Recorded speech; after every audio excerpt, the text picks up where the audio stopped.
What if the destruction of Sodom wasn't punishment at all, but containment? What if something was happening in those cities of the plain, something that had to be stopped so completely that the very earth was scorched sterile, the air turned to poison, and the land cursed forever? The Jordan Valley still bears the scars today, a depression so deep it sits 1,400 feet below sea level, where nothing truly thrives, where the water of the Dead Sea is so mineral dense that nothing can live in it. Ancient tablets from Ebla, discovered in 1975 and still being translated, preserve trade records mentioning these cities by name. Cities that existed, traded, flourished, and then vanished in a single day. So before this story pulls you under, if you're drawn to histories the textbooks left unwritten, consider subscribing. Now, let the ancient frequencies begin. Picture yourself in a basement archive in Rome, not the grand halls of the Vatican Library with their painted ceilings and gilded frames, but a functional modern space at the University of Rome La Sapienza, where fluorescent lights hum over metal shelving units and climate control systems whisper constantly to preserve materials that have survived 4,500 years. You are standing before a collection of photographs and plaster casts, reproductions of clay tablets that were discovered in 1975 at a site called Tel Mardik in northern Syria. Tablets that would eventually be identified as the Royal Archives of Ebla, a city that flourished in the 3rd millennium BCE and then was destroyed and forgotten for over 4,000 years until Italian archaeologists brought it back into the light. The original tablets, over 17,000 of them, rest partly in the Damascus National Museum and partly in Aleppo. Though the chaos of recent decades has made their current status uncertain, a sobering reminder that even artifacts which survived millennia can be threatened by the conflicts of a single generation. But here in Rome, the translations continue, the scholarship advances, and on the table before you lies a stack of academic papers representing decades of work by epigraphers and historians, scholars who have spent their careers learning to read the wedge-shaped impressions pressed into wet clay before the pyramids of Egypt were built. Most of these tablets are exactly what you would expect from a royal archive: administrative records, tax receipts, inventories of grain and livestock, a diplomatic correspondence with neighboring kingdoms, the mundane paperwork of a functioning ancient bureaucracy. But scattered among the economic ledgers are references that made scholars pause when they first appeared in translation. References to trading partners and vassal cities whose names seemed hauntingly familiar. The tablets mention a city called Sidamu. They mention Imara. They mention Admanu. They mention Seboim. They mention Bela. 5 cities, trading partners of Ebla, located somewhere in the southern Levant, in the region the tablets call the Plain. If those names seem to echo something from your religious education, something from Sunday school or Torah study, or cultural memory absorbed through centuries of Western civilization, that echo is not coincidental. Sidamu bears unmistakable phonetic similarity to Sodom, Imara to Gomorrah, Admanu to Admah, Seboim to Zeboyim, Bela to the city also called Zor. The 5 cities of the plain, the cities destroyed by fire and brimstone in the 19th chapter of Genesis, appear to be referenced in economic records from a Syrian archive that predates the earliest possible date for the biblical text by over 1,000 years. This discovery, announced gradually through academic publications, in the late 1970s and 1980s should have revolutionized our understanding of one of the Bible's most famous narratives. It should have forced a complete reconsideration of what we thought we knew about these cities and their fate. Instead, it was disputed, debated, and gradually filed away in the academic literature where non-specialists would never encounter it. Some scholars argued the phonetic similarities were coincidental, that Sidamu could refer to any number of places, that we were seeing patterns where none existed. Others accepted the identification but questioned what it meant. After all, the tablets don't describe the destruction, they simply record trade relationships that then stop appearing in later records. But that silence is itself significant. The Ebla tablets span several centuries of Bronze Age commerce. Early tablets reference these 5 cities as active trading partners, sources of specific goods, destinations for Iblate merchants. And then, in later tablets, the references cease. The cities are no longer mentioned. Not as destroyed, not as abandoned, simply absent, as if they had never existed. The administrative silence is louder than any dramatic account could be. Something happened to those cities, something so complete that they vanished not just from the physical landscape, but from the economic networks they had been part of for generations. Now, here is where your comfortable assumptions might begin to shift. You were probably taught, if you were taught this story at all, that Sodom and Gomorrah were legendary places, moral fables invented to illustrate the consequences of wickedness, no more historically real than the Garden of Eden or the Tower of Babel. You were taught that ancient peoples created mythological narratives to explain natural phenomena and enforce social norms, that these stories belong in the category of religious literature rather than historical documentation.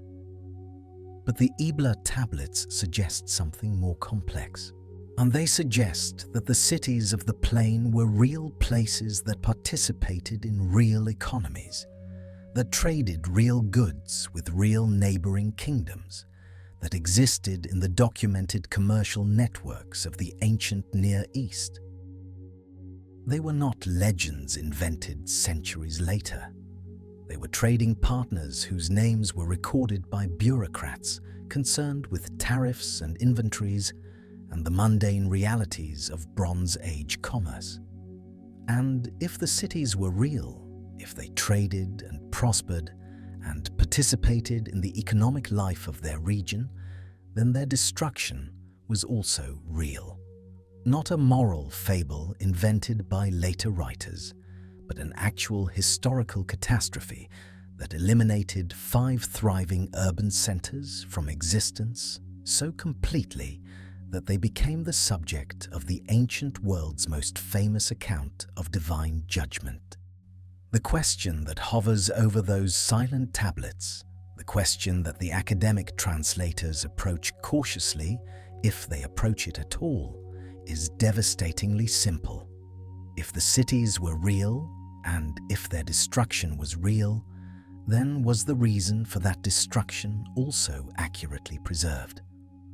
Or were we given a simplified version, a children's story about sin and punishment, while the actual cause was too disturbing, too complex, too threatening to whatever came after to be recorded plainly?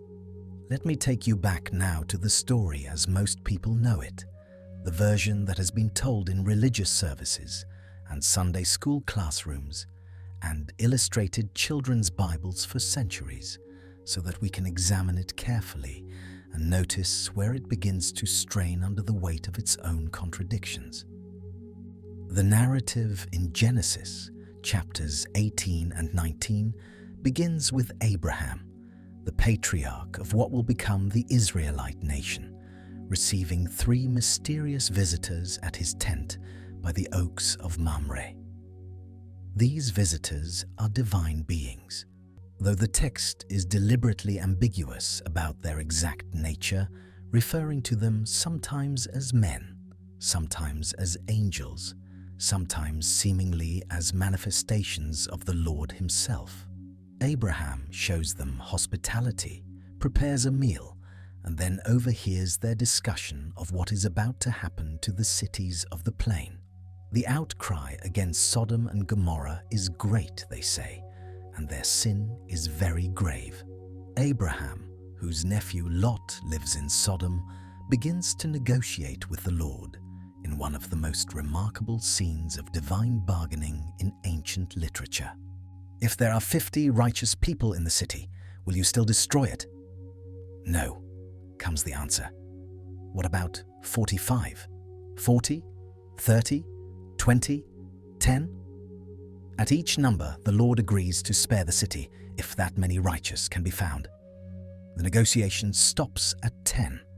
Abraham does not ask what happens if fewer than 10 righteous people live there, and the text does not tell us directly. The implication hangs heavy. There were not 10. 2 of the divine visitors, now clearly identified as angels, proceed to Sodom and are greeted at the city gate by Lot, who insists they stay at his house rather than in the public square. That night, the men of the city surround Lot's house and demand that he bring out his visitors so they might know them. This is the verse that has echoed through centuries of interpretation. Note the word "know," understood by later readers as a sexual demand, the source of the term sodomy itself, the foundation of theological and legal condemnations that have shaped attitudes toward human sexuality for millennia. But let us pause here and look more carefully at what the text actually says and what later interpreters have added. The Hebrew word used is yada, which means to know in multiple senses, most commonly the simple cognitive knowledge of facts or people, sometimes the intimate knowledge of sexual union, sometimes the deeper knowledge of understanding or recognition.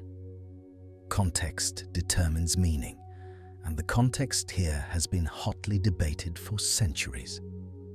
What is rarely mentioned in popular retellings is that later biblical texts interpreting Sodom's sin give entirely different explanations. The prophet Ezekiel, writing centuries after the destruction, offers this diagnosis of what destroyed the city. "Behold, this was the guilt of your sister Sodom.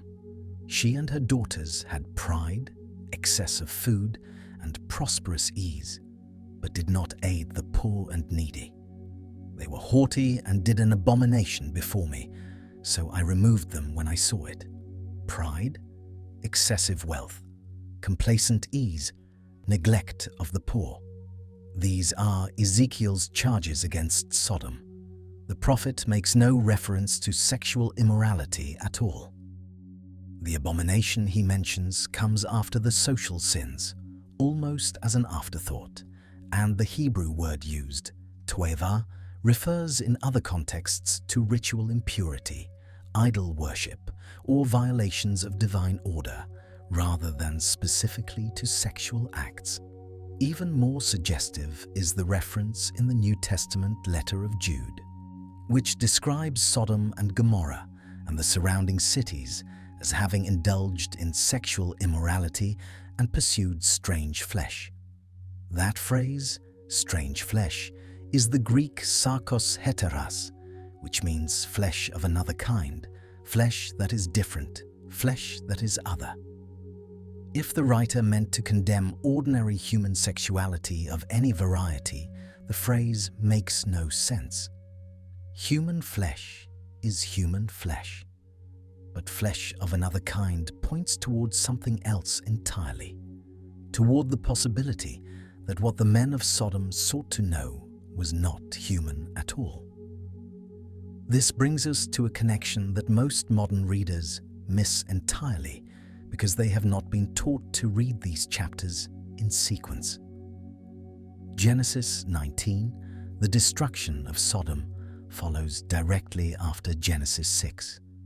The strange and troubling account of the sons of God, who saw that the daughters of men were beautiful and took them as wives, producing offspring called the Nephilim, the mighty ones of old, the men of renown. This passage has troubled commentators for millennia. Who were these sons of God?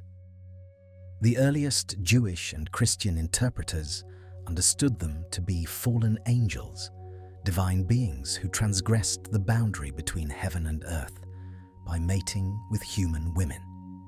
The offspring of these unions were hybrids, beings of mixed nature, mighty but corrupt. The flood itself, in this reading, was sent not merely to punish general human wickedness, but specifically to eliminate this corrupted bloodline, to cleanse the earth of hybrid beings that should never have existed. But some survived, or the corruption continued, or new transgressions occurred. References to Nephilim and to giant clans appear throughout the later biblical narrative. In Canaan, where the Israelites were commanded to conduct total war against specific populations. In the cities of the plain, where something was happening that required not punishment, but complete elimination. Read in this light, the men of Sodom seeking to know the angelic visitors takes on a different and far more disturbing significance. They recognized these beings as other, as different, as the kind of flesh their city had become accustomed to encountering or producing. They wanted access to them not for simple assault, but for something connected to whatever had made their city worthy of destruction in the first place. The sin of Sodom, in this reading, was not sexual immorality in any ordinary sense. It was something closer to the pre-flood transgression, the mixing of kinds, the violation of cosmic order, the continuation of hybridization programs that threatened the integrity of the human species itself. And if that sounds too strange, too far from the comfortable moral fable you were taught, consider this. The punishment does not fit the crime as traditionally explained. Sexual sins of various kinds existed throughout the ancient world. They exist today. They have always been part of human experience. No other city, no other population was ever subjected to the kind of total annihilation described in Genesis 19. Fire and brimstone from heaven. The overthrow of the cities and all the plain and all the inhabitants and everything that grew upon the ground. A destruction so complete that the region remained uninhabitable for centuries. You do not bring that level of response for ordinary sin. You bring that level of response for an existential threat. Something was happening in Sodom that could not be allowed to continue, that could not simply be punished or reformed, that had to be eliminated at the molecular level. And the text, for all its ambiguity, for all the layers of later interpretation that have obscured its original meaning, preserves hints of what that something was. Let us now examine the destruction itself as the text describes it, reading the Hebrew terminology carefully and noticing what kind of event is actually being portrayed. The Lord rained upon Sodom and Gomorrah brimstone and fire from the Lord out of heaven. The Hebrew word translated as brimstone is goprit, which refers to sulfur, a yellow mineral that burns with characteristic blue flames and produces choking, toxic fumes. The word translated as fire is esh, the common Hebrew term for fire or flame. But the phrase "from the Lord out of heaven" indicates something beyond ordinary volcanic activity or natural conflagration. This is directed, intentional, originating from above. What follows is described with unusual thoroughness for biblical narrative. He overthrew those cities, and all the plain and all the inhabitants of the cities, and that which grew upon the ground. The Hebrew verb used for overthrew is haphak, which means to turn over, to overturn, to transform completely. It is used elsewhere for the overturning of a bowl, the reversal of fortune, the complete transformation of one thing into another. This is not simple burning. This is fundamental alteration. Everything living died. Everything growing was destroyed. The very plane itself was transformed. And then comes the detail that has fascinated and troubled readers for millennia. Lot's wife looked back, and she became a pillar of salt. The Hebrew is netziv melach, a pillar or standing column of salt.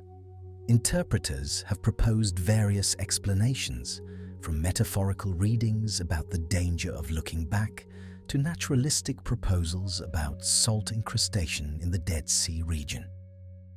But read in the context of the overall destruction, this transformation suggests something more extreme. Instant mineralization, organic matter converted to inorganic. A human body transmuted into a geological formation in a moment of exposure to whatever force was being unleashed.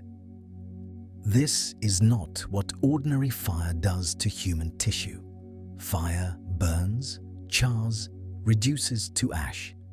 It does not transform flesh into crystalline mineral structure. What could convert a living person into a pillar of salt would have to operate at a level we associate with extreme radiation, with temperatures so high that molecular bonds break and reform in different configurations, with energies that treat organic matter as raw material for inorganic synthesis. Compare this destruction to others in the biblical record. Cities are conquered and burned throughout the historical narratives. Populations are killed. Land is salted to prevent regrowth. But nothing else approaches the language used for Sodom. Nothing else describes fire from heaven that transmutes human flesh into mineral columns, that transforms a fertile plain into a permanent wasteland. And that leaves a region uninhabitable not for years, but for millennia. The closest parallel might be the descriptions of divine weapons in other ancient traditions.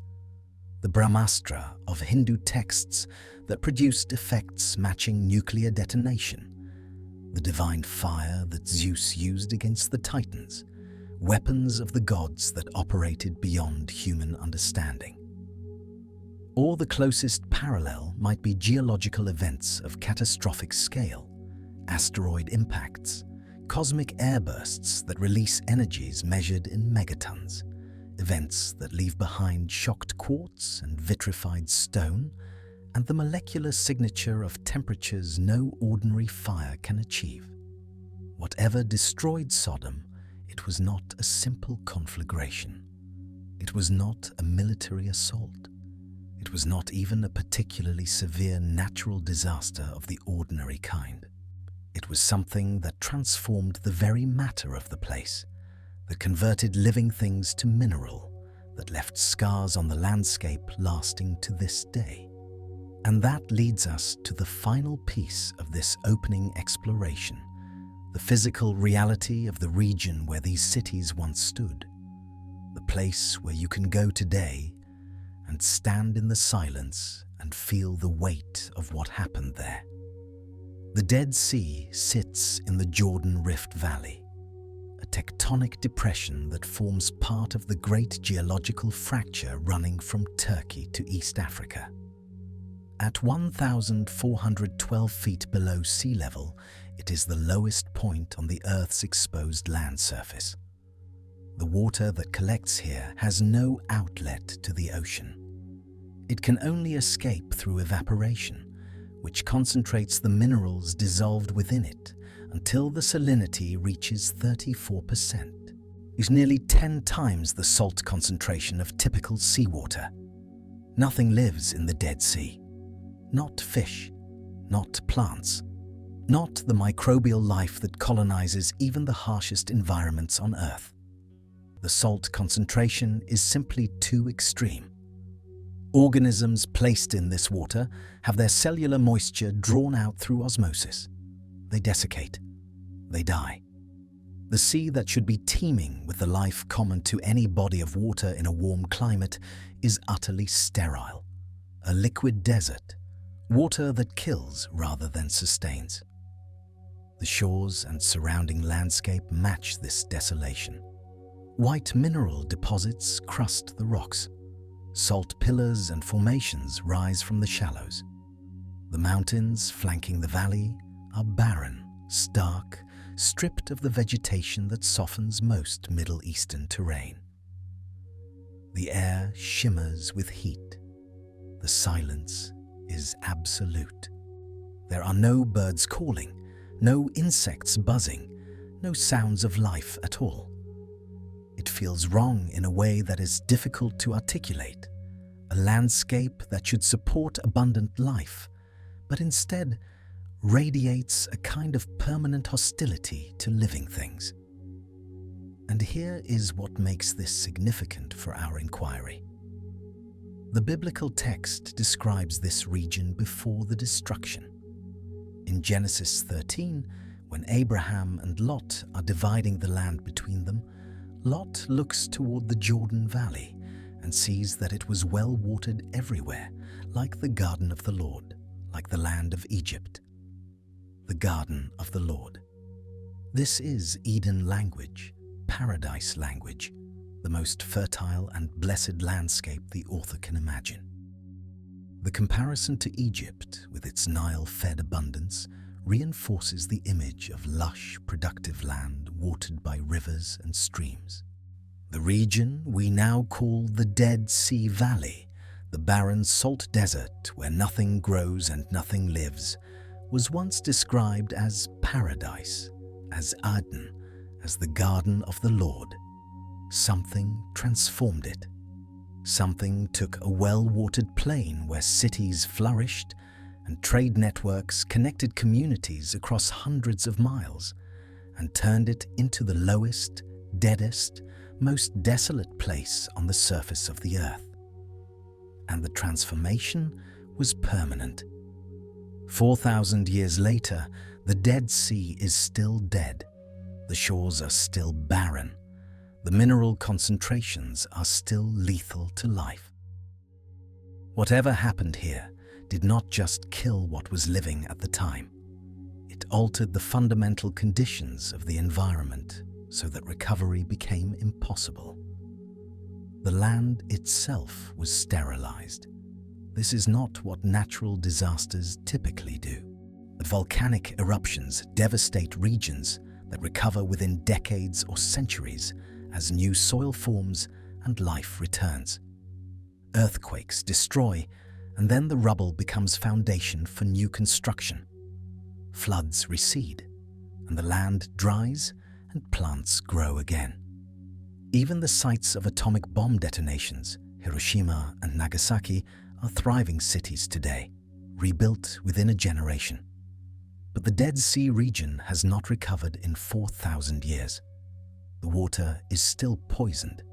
The shores are still sterile. The transformation was so complete, so fundamental that the land cannot heal. And this brings us to the question that will guide our exploration from here forward. What happened to the cities of the plain?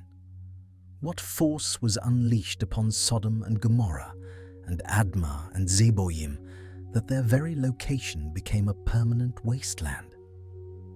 And most troubling of all, what were those cities doing that required such complete and irreversible destruction? The tablets at Ebla record their existence. The geology of the Jordan Valley records their annihilation. The silence between those two sets of records holds a truth that we have been taught to dismiss as mythology, but that increasingly, uncomfortably, looks like history. If you are still with me, if your eyes are growing heavy, but your mind remains engaged, know that we are only beginning.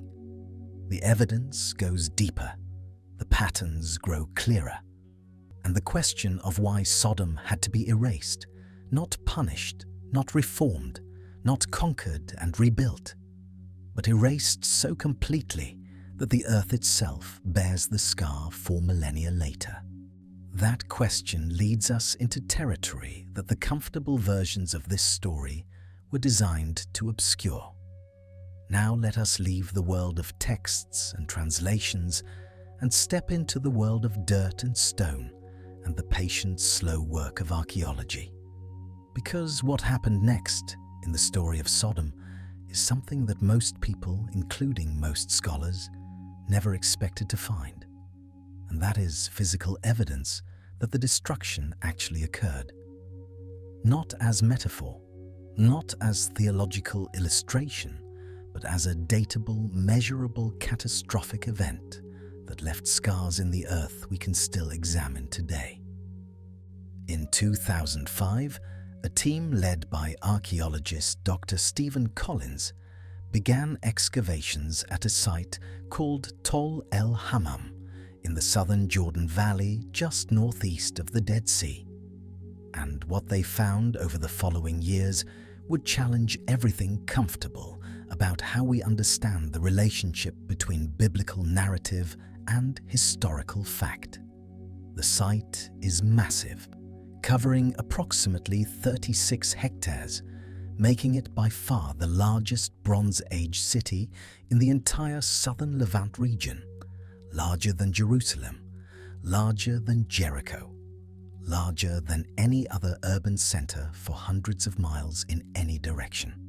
The location matches the biblical geography with unsettling precision, situated in the well-watered plain of the Jordan, visible from the highlands, where Abraham would have stood looking down, exactly as Genesis describes, positioned along ancient trade routes that would have made it a center of commerce and wealth, exactly as the texts suggest.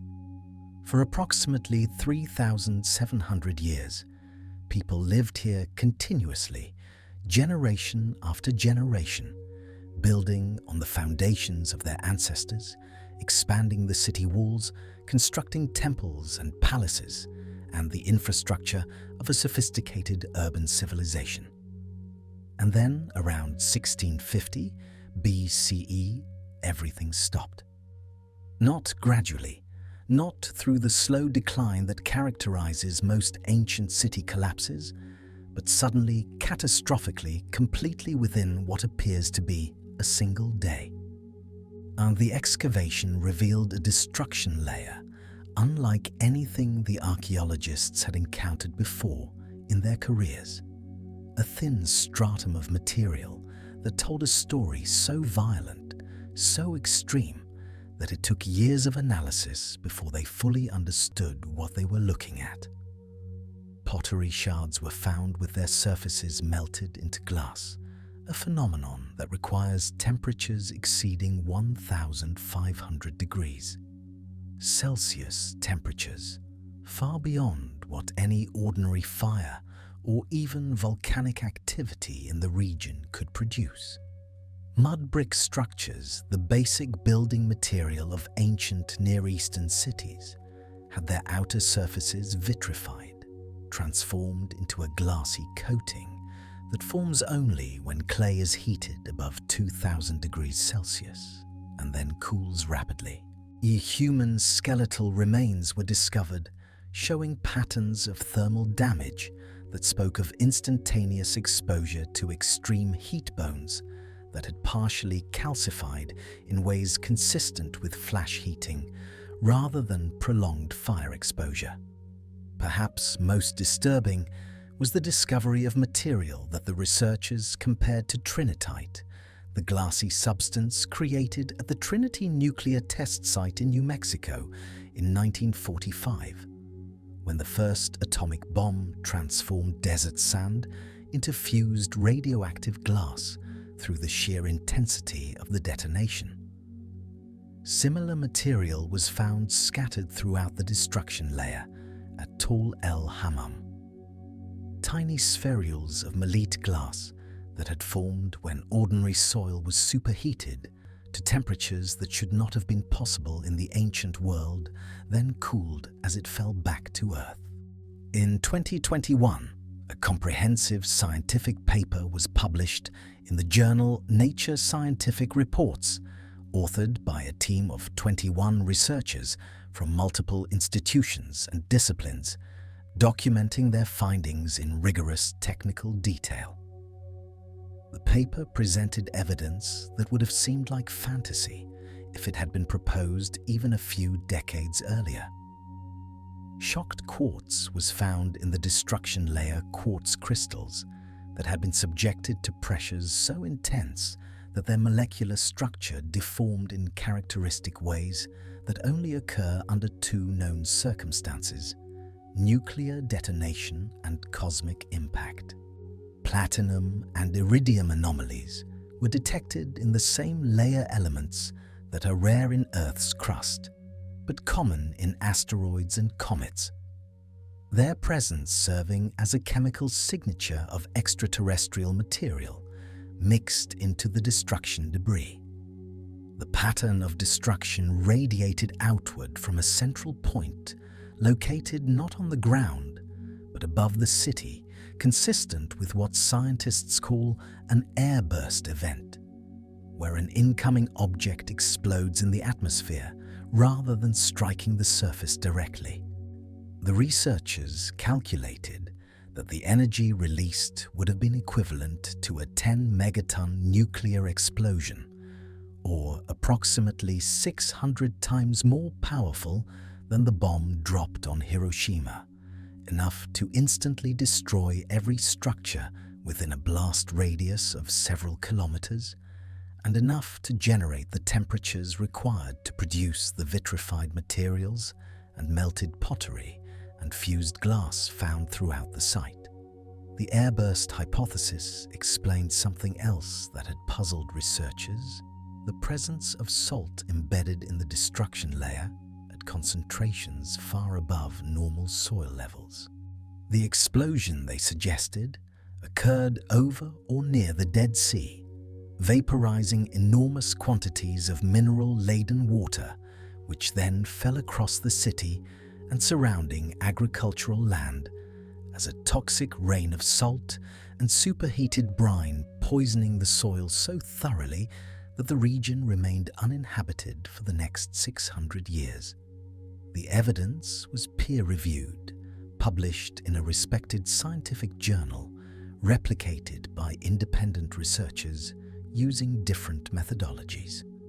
Whatever happened at Tal el-Hammam was not mythology, was not allegory, was not a story ancient people invented to explain moral lessons.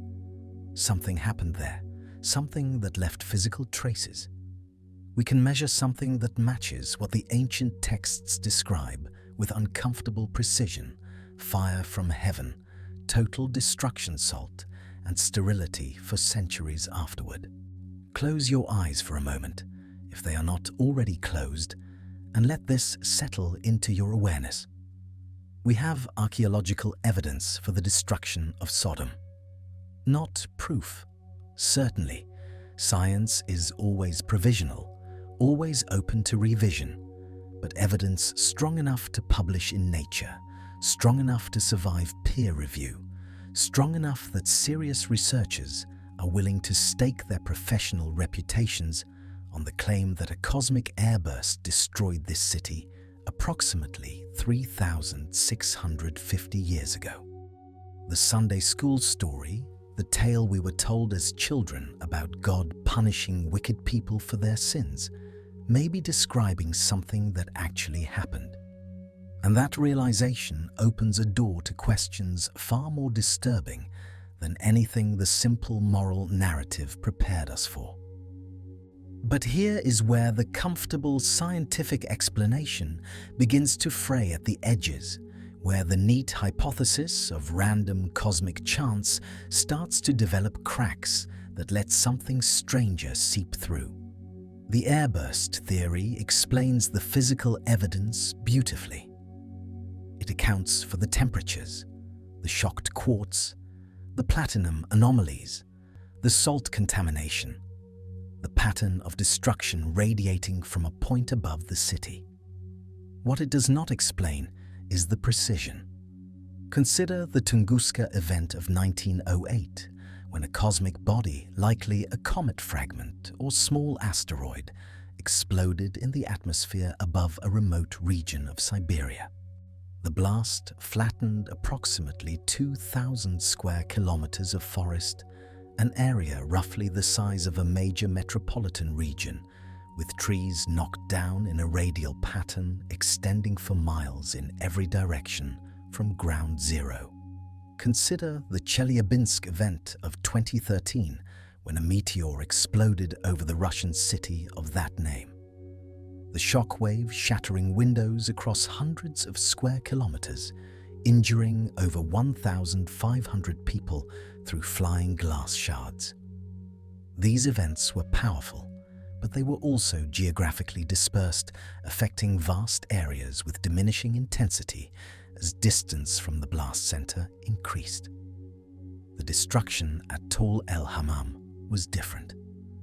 The city was obliterated completely, but nearby settlements were not destroyed with the same totality.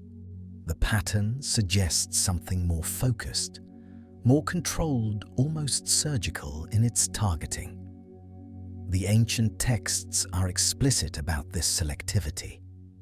When Abraham negotiates with the divine beings before the destruction, he haggles over numbers, asking if the city might be spared for 50 righteous inhabitants, then 45, then 40, then 30, then 20, then 10. The negotiation implies that the destruction could be called off, that it was subject to deliberation and decision, rather than the random trajectory of a chunk of ice and rock hurtling blindly through space. The angels who visit Lot give him specific instructions about timing, telling him to leave immediately, to flee to the mountains, to not look back. They describe what is about to happen in terms that suggest agency and control, saying we will destroy this place rather than this place will be destroyed. They tell Lot they cannot do anything until he has safely departed, implying a deliberate sequence of events rather than an uncontrollable natural phenomenon. If this was purely a random cosmic impact, an accident of orbital mechanics that happened to intersect with Earth's atmosphere at this particular location on this particular day, then the timing is extraordinary. The very city identified in ancient texts as marked for destruction is the city that a random asteroid fragment happens to strike. The righteous man and his family happen to leave just before the impact occurs. The warning given in the narrative happens to precede an event that could not possibly have been predicted by any ancient observer. The coincidences multiply beyond what probability comfortably supports. Ancient traditions from cultures around the world describe weapons of the gods that sound remarkably similar to what happened at Tall El Hammam. The Brahmastra of Hindu texts is described as a divine weapon that could be summoned through mantras and meditation, requiring no physical projectile, releasing an energy that consumed everything in its path, leaving the land barren for generations afterward, unable to support life. The Greek accounts of the destruction of Atlantis describe Zeus sending fire and earthquake to destroy a civilization that had become corrupt through the dilution of its divine bloodlines with mortal stock. The Egyptian texts describe the Eye of Ra as a burning, destroying force that could be directed against enemies of cosmic order, reducing them to ash through divine fire. These are not random legends scattered through human mythology with no common thread. They describe a pattern, a capability that the divine beings of ancient tradition possessed and were willing to use against targets deemed worthy of destruction. The pattern suggests not random celestial accident, but deliberate intervention. Weapons that could be aimed, fires that could be called down, destruction that operated according to will, rather than blind physics. Perhaps this is too much. Perhaps we are seeing patterns where none exist, reading intention into coincidence, constructing conspiracy from chaos. The scientific explanation remains possible, an airburst event like Tunguska that happened to strike this particular city at this particular moment, with the timing preserved in cultural memory, because that is what surviving humans do. They construct narratives around catastrophe. They assign meaning to meaningless disaster. They create stories to process trauma. But there is another possibility that hovers at the edge of our modern materialist worldview. A possibility that the ancients would not have considered strange at all. What if the destruction was targeted? What if something or someone possessed the capability to direct cosmic fire against specific locations?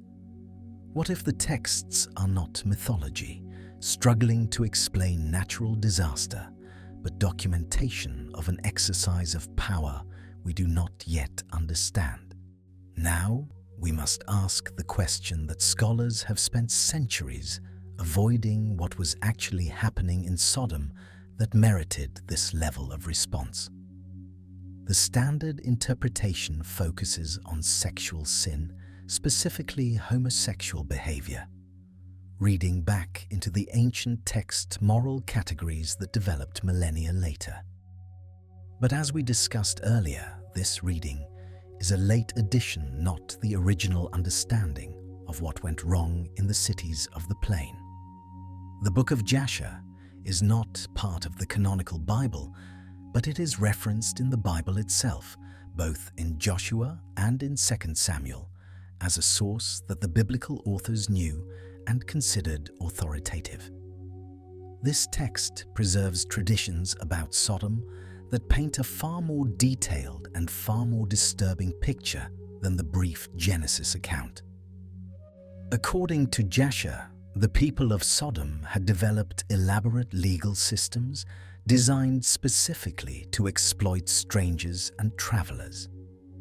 If an outsider entered the city carrying goods, the Sodomites would systematically strip him of his possessions, using trumped-up legal charges and rigged courts, until he had nothing left. They would offer hospitality and then charge ruinous fees for every service provided. They institutionalized cruelty, creating laws that punished kindness and rewarded brutality.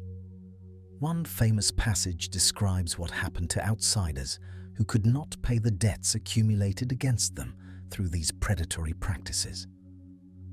The Sodomites would place the victim in a special bed, and if he was too short for the bed, they would stretch him until he fit, while if he was too long, they would cut off whatever portions extended beyond the bed's edge. This is where our word procrustein comes from, passed down through Greek mythology, which may have borrowed the image from these older Near Eastern traditions.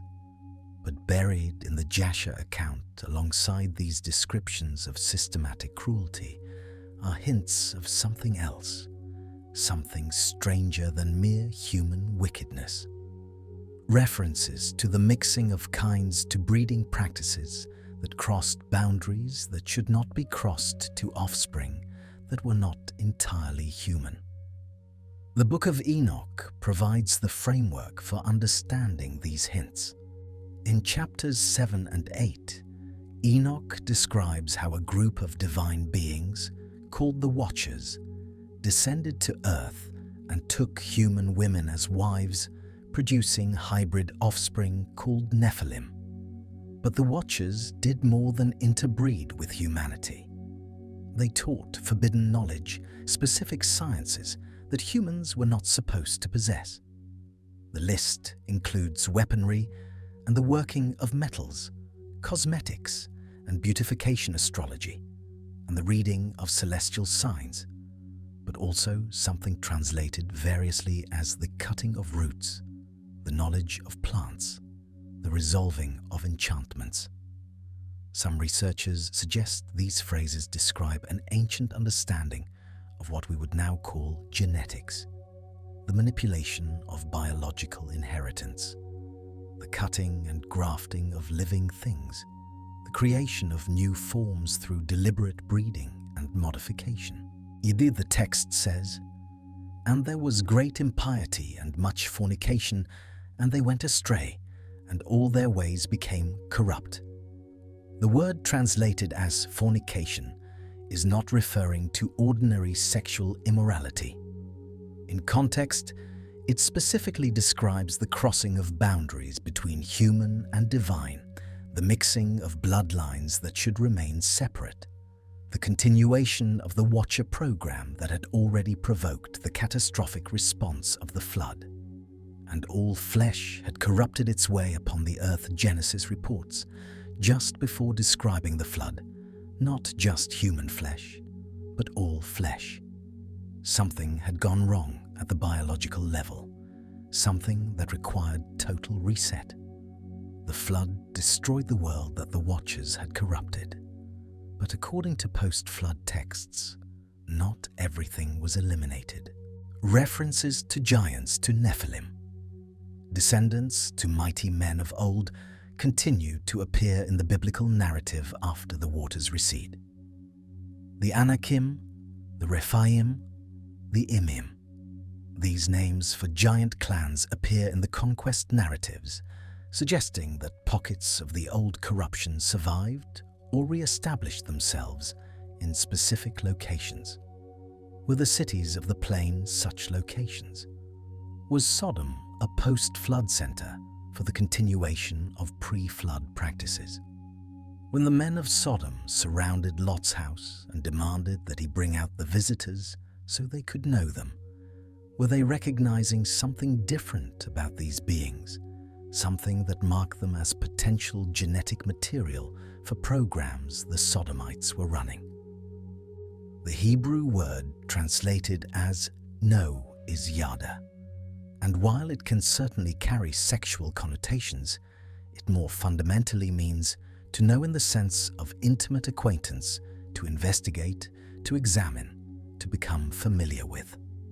What if the men of Sodom wanted to examine these visitors, wanted to determine what they were wanted to incorporate, whatever they represented, into the ongoing project the city hosted? The severity of the punishment only makes sense if what was happening posed a threat beyond ordinary wickedness. Sexual immorality existed everywhere in the ancient world, often as part of religious practice, without provoking total annihilation. Cruelty and injustice characterized many cities throughout history without earning them erasure from existence. What would justify the response described in Genesis, the complete destruction of multiple cities, the permanent poisoning of the land, the killing of every man, woman, child, and living thing? Only something that threatened the very order of creation. Only something that, if allowed to continue, would corrupt irreversibly what was meant to remain pure. Only the kind of genetic contamination that had already provoked the flood, and that the beings charged with maintaining cosmic order would not permit to take root again. And then there is Lot himself, the supposed righteous man whose presence in Sodom has puzzled readers for millennia. Why was he there? He was Abraham's nephew, raised in a household that followed the divine calling that had brought Abraham from Ur of the Chaldees to the Promised Land. He had traveled with Abraham, witnessed the covenant, making seen the miraculous provision that sustained his uncle through decades of wandering.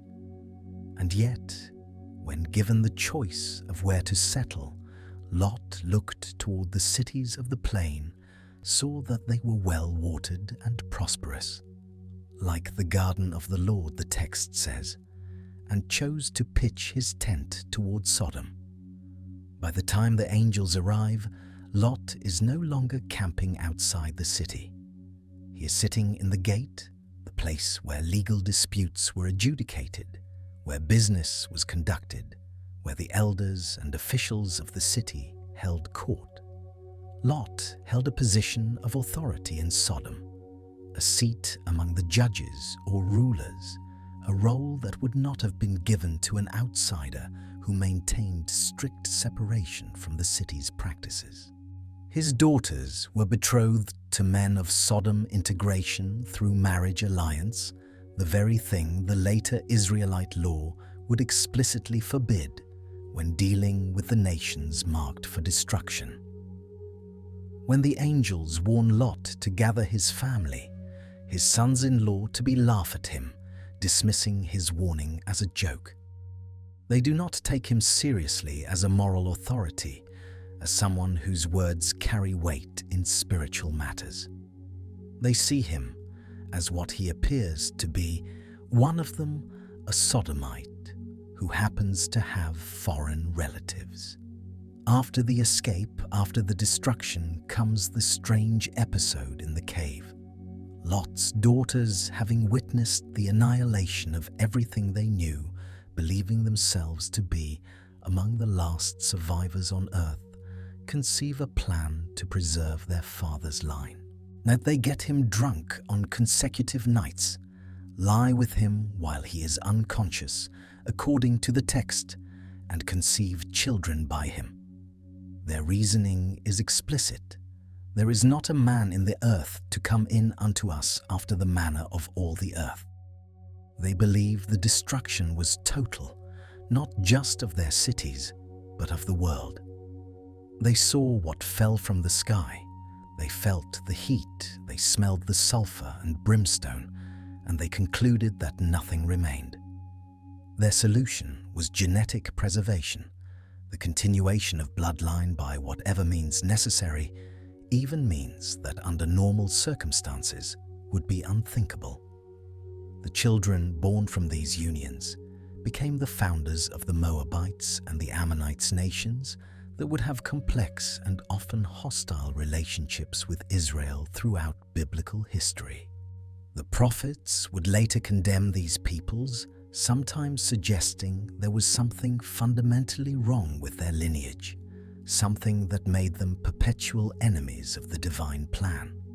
Were the daughters of Lot carrying something in their blood that the destruction was meant to eliminate? Had their years in Sodom, their betrothal to sodomite men, their integration into the city's society introduced contamination that the fire from heaven was designed to purge? Is the cave episode not a story of desperate survival, but of the failure of the destruction to achieve complete elimination? The pattern repeats throughout the biblical narrative. Commands to destroy certain peoples completely, to leave nothing alive, to kill even the animals and burn the possessions, rather than taking them as spoils. These commands, which modern readers find disturbing evidence of ancient brutality, perhaps served a purpose that the texts never fully explain. Not punishment for wickedness, but quarantine of contamination. Not moral judgment, but genetic hygiene. The uncomfortable truth that emerges from careful reading of these ancient sources is that righteousness, in the biblical sense, may not have meant simply moral behavior as we understand it. It may have meant purity of lineage, freedom from the contamination that the Watchers introduced, preservation of the human form as it was meant to exist. Lot was righteous, not because he was morally superior to his neighbors, but because his bloodline remained uncontaminated. His daughters carried that purity, and their desperate act in the cave, while violating moral law, preserved something biologically essential, or corrupted it further depending on what had happened during their years in Sodom. The story resists comfortable interpretation. The righteous man chose to live in the wicked city, rose to prominence there, allowed his daughters to become entangled with its people. The destruction that was supposed to eliminate the threat may have failed in its ultimate purpose if contaminated genetic material escaped through the survivors. The nations descended from the cave unions became persistent thorns in Israel's side, as if something in their origin made reconciliation impossible. We are left with questions rather than answers, with a story far stranger and more troubling than the simple moral tale we were taught as children. Something was happening in Sodom, something that required the most extreme response the divine order could deliver. The evidence suggests the destruction was real. What remains uncertain is whether it succeeded in its purpose, or whether whatever was being cultivated in those cities of the plain found ways to survive, to spread, to continue its work under different names in different places across the long centuries that followed. Let these possibilities settle as you rest. The archaeological evidence is solid, peer-reviewed, published in major journals. The textual evidence is there, preserved in documents ranging from canonical scripture to apocryphal tradition to comparative mythology. The pattern is visible for those willing to look. And the questions multiply the deeper we dig into what really happened in the Jordan Valley nearly 4 millennia ago, when fire fell from heaven and cities that had flourished for centuries were erased so completely that for most of history we thought they were only legends. Now let us step back from the specificity of Sodom and see it within a broader pattern, because when you begin to look at the ancient texts with fresh eyes, when you strip away the comfortable assumption that these are simply moral tales for ancient audiences, something disturbing emerges. A systematic program of total annihilation that runs like a dark thread through the entire biblical narrative and beyond. Targeting not random populations, but specific peoples in specific territories for specific reasons that the texts themselves hint at, even as later interpreters have softened or obscured them. Consider the command given to King Saul regarding the Amalekites, one of the most troubling passages in all of Scripture, where the prophet Samuel delivers the divine instruction to utterly destroy all that they have, and spare them not, but slay both man and woman, infant and suckling, ox and sheep, camel and ass. This is not punishment proportional to crime. This is not justice as we understand justice. This is elimination, complete and total, extending even to animals who cannot sin, extending to infants who have committed no offense, extending to the very possibility of continuation. And the Amalekites were not alone. Before the Israelites entered the Promised Land, they received detailed instructions regarding 7 Canaanite nations, the Hittites and the Girgashites, and the Amorites and the Canaanites, and the Perizzites, and the Hivites, and the Jebusites, peoples who had lived in that territory for generations, peoples who had built cities and planted vineyards and established civilizations. And the command was unambiguous. When the Lord your God delivers them over to you, you shall conquer them and utterly destroy them. You shall make no covenant with them, nor show mercy to them. The rationale given in the texts is their wickedness, their abominations, their practices that defiled the land itself. But here is what troubles the careful reader. The same practices, idol worship and child sacrifice, and sexual rites and divination, existed throughout the ancient world. Egypt practiced them. Babylon practiced them. Assyria practiced them. The Phoenicians and the Philistines and dozens of other peoples practiced variations of the same religious and cultural patterns. Yet none of these nations received the command for total destruction. They were enemies to be defeated, yes. They were influences to be resisted. But they were not marked for complete genetic elimination the way these specific populations were. What made these peoples different? What distinguished the Canaanite nations and the Amalekites and the inhabitants of Sodom from all the other wicked peoples of the ancient world? The texts themselves provide clues that later commentators have often overlooked or deliberately minimized. When the Israelite spies first entered Canaan, they returned with a terrifying report. We saw the Nephilim there. The descendants of Anak come from the Nephilim, and we seemed like grasshoppers in our own eyes. And so we seemed to them. The Nephilim. That word echoes back to Genesis 6, to the sons of God who took the daughters of men, to the giants and mighty men of old, to the corruption of flesh that precipitated the flood itself. The spies were not describing ordinary human enemies of unusual height.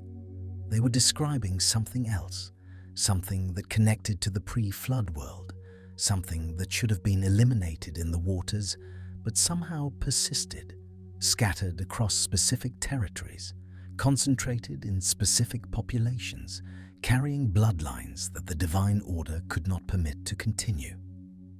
The Anakim, those giants descended from Anak.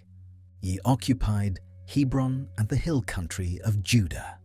The Rephaim, another giant clan whose name literally means the dead ones or the healers in different etymological readings, controlled territories in Transjordan and the area around Ashtaroth-Karnaim.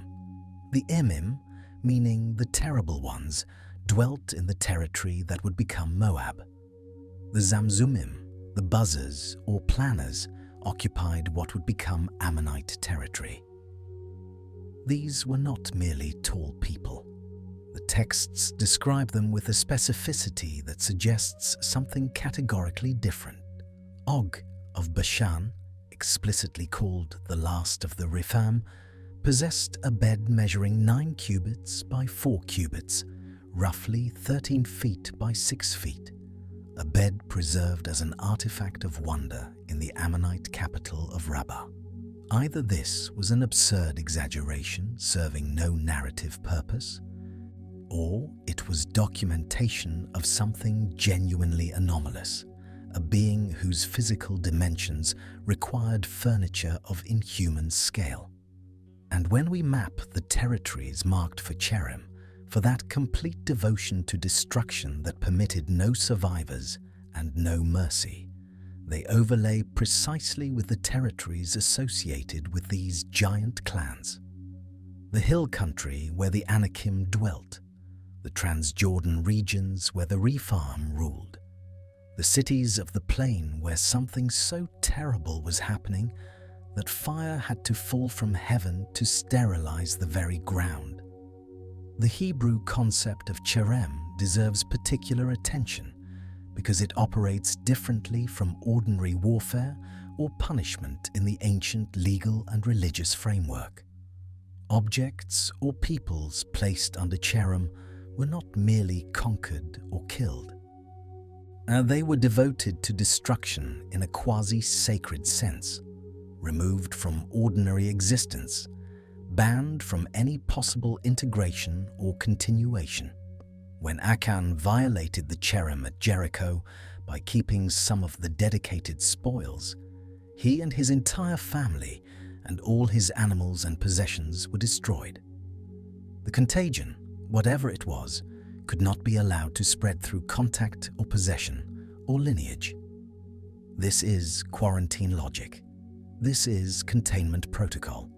You do not quarantine behavior.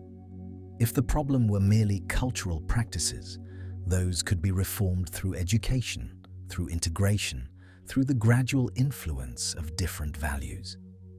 The Egyptians had abominable practices, but were never marked for elimination. Joseph married an Egyptian. Moses married a Midianite and later a Cushite. Ruth the Moabitess, despite Moab's origins in the incestuous cave after Sodom's destruction, was integrated into Israel and became an ancestor of King David himself. The prohibition was not absolute regarding foreign peoples in general, but these specific populations, these nations occupying territories with pre-flood giant associations, these clans carrying the bloodlines of the Nephilim or their descendants, they received no possibility of integration. They were not to be educated or reformed or married or absorbed. They were to be eliminated so completely that nothing remained, not because of what they did, but because of what they were, not because of their practices, but because of their genetics, not as punishment for crimes, but as prophylaxis against contamination. The destruction of the Rephaim at Ashtaroth Karnaim in the time of the kings who battled in the valley of Siddim, the same valley that contained Sodom and Gomorrah, preceded the destruction of the cities of the plain. The elimination of the Anakim from Hebron by Caleb and later by Joshua's forces systematically removed the giant clans from the hill country. The defeat of Og of Bashan, last of the Rephaim, ended that particular lineage. And throughout all these campaigns, the same protocol applied: total destruction, no survivors, no integration, the land itself claimed and cleansed.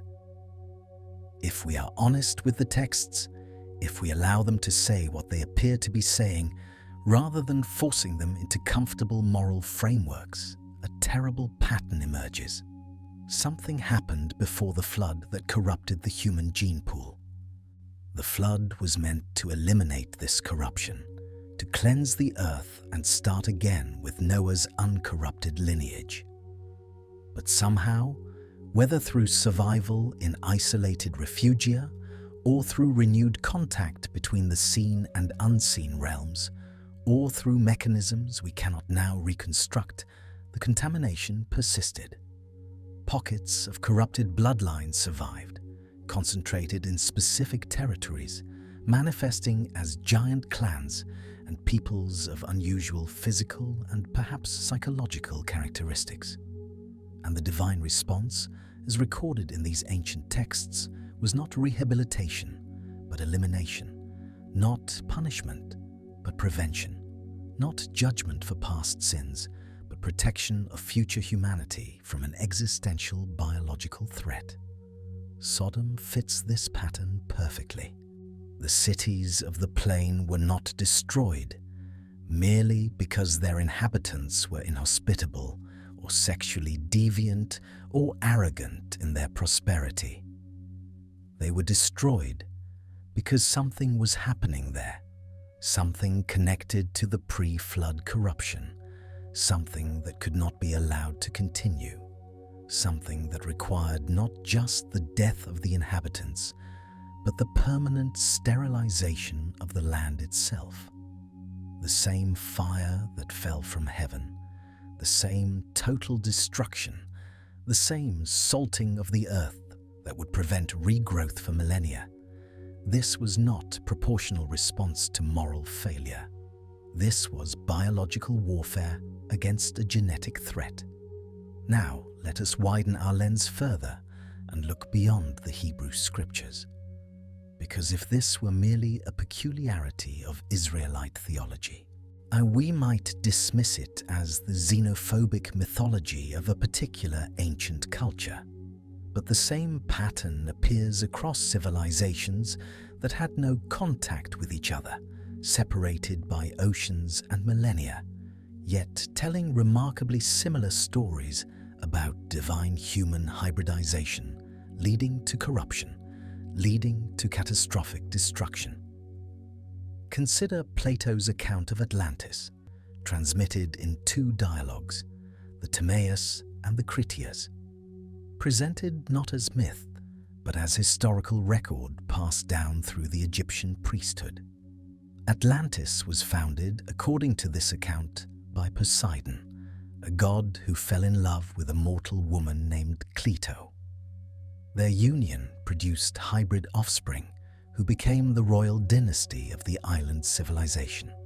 These divine human hybrids possessed extraordinary capabilities and built a civilization of unprecedented power and sophistication. But over generations, as the divine blood was diluted through successive generations of human intermixing, the Atlanteans degraded.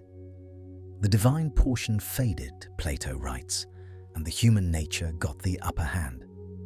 They became greedy, aggressive, imperial. They sought to conquer the known world. And Zeus, perceiving their degradation, gathered the gods to determine their punishment.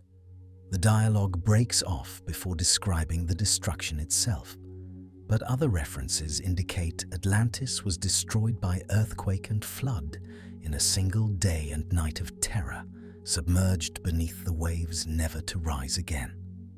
The parallel to the biblical pattern is striking. Divine beings mating with human women. Hybrid offspring of unusual power and capability. A civilization arising from this hybrid foundation. Gradual corruption as the divine element is diluted or misused. A determination by the gods that destruction is necessary. Total annihilation, leaving no survivors and no possibility of continuation. Different cultures, different divine figures, different geographic settings, but the same essential narrative arc. The Sumerian texts tell their own version. The Atrahasis epic, which predates the biblical flood account by centuries, describes the gods creating humans to bear the labor the gods themselves found burdensome. But the humans multiplied too rapidly. They became too numerous. They made too much noise. The noise disturbed the gods, particularly Enlil, who determined to reduce the human population through plague, drought, and, finally, flood. The standard interpretation treats the noise as literal, the clamor of an overpopulated world disturbing divine sleep. But the term used, rigmu, carries connotations beyond mere sound. It can mean tumult, commotion, rebellion, the disruption of proper order. And intriguingly, the Atrahasis contains references to the corruption of human form, to improper mixing, to the degradation of the original created design. The noise may be metaphorical, the sound of a creation going wrong, a species becoming something other than what it was meant to be. After the flood, in the Mesopotamian accounts, the gods take steps to limit human capability. They introduce mortality, disease, infertility, social barriers to unrestricted reproduction. They build in limitations that the pre-flood humanity apparently lacked. This is not punishment for past behavior, but engineering against future risk, modification of the species to prevent recurrence of whatever went wrong before. The Mayan Popol Vuh, the creation epic of the Chichen Maya, describes multiple attempts at creating humanity, each ending in destruction. The first humans, made of mud, dissolve and fall apart. The second, made of wood, function mechanically, but lack consciousness and gratitude. They are destroyed by flood, attacked by their own tools and animals, reduced to the monkeys of the forest. Only the third creation, made of maize dough, succeeds, but even these humans are too perfect initially. They can see everything, know everything, perceive to the edges of the universe. The gods, disturbed by this excessive capability, cloud their vision, limit their perception, and reduce them to something more manageable. The pattern recurs. created beings exceeding their intended parameters, divine response involving limitation or destruction, survivors or new creations engineered with constraints the earlier versions lacked. The cosmos brought back into balance through the elimination of what should not exist and the modification of what remains. The Indian traditions contain perhaps the most explicit descriptions of divine weapons used against cities and civilizations. The Brahmastra, described in the Mahabharata and other texts, was a weapon requiring no physical projectile, summoned through mantras and intention, capable of destroying entire armies or cities in a single discharge. Its effects included intense heat, wind that killed without burning, water becoming undrinkable, survivors losing hair and nails, offspring born deformed for generations afterward. These descriptions, recorded in texts thousands of years old, match with uncomfortable precision the effects of nuclear weapons, the thermal radiation, the blast wave, the contamination of water, the radiation sickness, the genetic damage manifesting in subsequent generations. And archaeological sites in the Indus Valley, particularly Mohenjo-Daro and Harappa, show evidence of sudden catastrophic destruction, vitrified pottery and brick, skeletal remains in positions suggesting instant death, layers of ash and destruction followed by abandonment rather than rebuilding. Mainstream archaeology attributes these destructions to invasion, earthquake, flood, or gradual decline. But the vitrification, the evidence of extreme heat, the pattern of instant death rather than battle wounds, these fit uncomfortably well with the ancient textual descriptions of divine weapons capable of turning cities to ash in moments. Whether these weapons were literal technology possessed by ancient civilizations now lost, or whether they represent something else entirely, interventions from beyond the human realm using mechanisms we cannot understand or replicate, the textual record preserves memories of destruction by fire from heaven, targeting specific cities for specific reasons. The pattern across cultures, across continents, across millennia remains consistent. Divine or semi-divine beings interacting with humanity. Knowledge or genetic material transferred that was not meant to be shared. Civilizations arising that exceeded their proper limits. Catastrophic destruction eliminating the transgression. With survivors or new creations engineered with limitations to prevent recurrence. Sodom fits this global pattern. It was not an isolated incident of divine pique or moral judgment. It was one instance of a recurring program, a periodic cleansing when certain lines were crossed, certain contaminations became too severe, certain threats to the cosmic order required sterilization rather than mere correction. The fire that fell on the cities of the plain fell according to the same logic that sank Atlantis, drowned the pre-flood world, destroyed the cities of the Indus Valley, and eliminated the giant clans of Canaan. Now let us consider what was actually being taught, what knowledge was being transferred, what made certain peoples and certain civilizations so dangerous that total elimination became necessary. The Book of Enoch, preserved in the Ethiopian Orthodox canon and found among the Dead Sea Scrolls at Qumran, provides the most detailed account of what the Watchers, the fallen divine beings who descended in the days before the flood, taught to humanity. The list is specific and strange. Azazel taught humanity the making of swords and knives and shields and breastplates, the arts of metalworking and warfare beyond what humans should have possessed at that developmental stage. He taught the beautification of the eyelids, the use of cosmetics and adornment, the manipulation of appearance.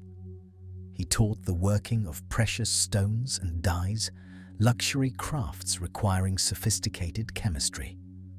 Other watchers taught the cutting of roots, which traditional interpretation understands as herbal medicine, but which the phrase itself suggests could include understanding of heredity, of lineage, of how living things grow from their origins and might be manipulated at that fundamental level. They taught the resolving of enchantments, rendered variously as counterspells, or the nullification of supernatural effects, but potentially indicating technological understanding that neutralized natural limitations. They taught astrology and astronomy, not merely the reading of fates in the stars, but the understanding of cosmic mechanics, cycles, and forces that govern existence. They taught signs of the earth and moon and sun, knowledge of geomancy, of earth energies, of the relationships between celestial bodies and terrestrial effects. Each of these teachings sounds relatively benign in isolation. Metalworking, cosmetics, herbal medicine, astronomy. These are civilizational advances that humanity would have developed eventually. What made them forbidden? The answer may lie not in the knowledge itself, but in its timing, its source, and its combination. Imagine a primitive human population suddenly granted advanced metallurgical capability, the ability to forge weapons of bronze or iron when their neighbors possessed only stone. The power imbalance would be catastrophic. Imagine the same population granted understanding of genetics and selective breeding, the ability to manipulate the fundamental patterns of inheritance. Combined with the divine genetic material the Watchers were simultaneously introducing through their unions with human women, this becomes something far more sinister than agricultural improvement. The Nephilim, the offspring of these unions, were not merely tall. They were mighty men of old, men of renown, beings whose capabilities exceeded ordinary human parameters. If their creators also taught the principles by which such beings were produced, the cutting of roots, the understanding of how lineages combine and can be directed, then what was emerging was not merely a hybrid population, but a breeding program, a deliberate effort to create something new, something that blended divine and human elements in ways the cosmic order had not sanctioned. The corruption of all flesh that the Genesis text describes immediately before the flood takes on new meaning in this light. It was not merely moral corruption, not only behavioral degradation. The flesh itself, and the genetic substrate, the biological inheritance of earthly creatures, had been corrupted, modified, engineered, made into something other than what the original creation intended. The flood was not punishment for bad behavior. It was a factory reset, an attempt to wipe the corrupted programming and restore the original specifications. But the reset was incomplete. Whether through Noah's own ancestry, which the text notes was perfect in his generations, a phrase that has puzzled commentators for millennia, or through survival of hybrid populations in highland refugia, or through renewed descent of beings from the unseen realm after the flood, the contamination persisted. It concentrated in specific territories. It manifested in specific populations. The giant clans, the nations marked for cherem, the cities of the plain. And the response was the same as before: elimination. Not because of what these populations did, but because of what they were, what they carried in their blood, what they might produce if allowed to continue, what they might teach if permitted to spread their understanding. The forbidden knowledge was not just intellectual, It was biological, woven into the genetic structure of the hybrid populations, encoded in bloodlines that had to be ended completely. This is why infant and suckling had to die alongside warrior and elder. This is why animals had to be destroyed when they might have been taken as useful plunder. This is why the land itself had to be rendered sterile for generations. The contamination was not behavioral, it was constitutional. And Sodom, if we read the texts carefully, if we attend to the details that later interpreters softened or obscured, was a center for the continuation of precisely this program. The men of the city who surrounded Lot's house, demanding he bring out his visitors that they might know them, recognized that these visitors were different, were other, were not ordinary human travelers. Their response was not random mob violence. It was a coordinated attempt to capture genetic material, to continue the breeding program, to acquire what the divine visitors possessed. The fire that fell was not punishment for lust. It was prevention of hybridization. The sterility that followed was not collateral damage. It was the intended effect. Now walk with me to the shores of that Dead Sea and feel what the land itself remembers. The Jordan Rift Valley is the deepest exposed scar on the Earth's surface, a wound in the planet's crust where tectonic forces are slowly pulling Arabia away from Africa. The Dead Sea sits at the bottom of this rift, 1,412 feet below sea level, the lowest point of dry land on Earth.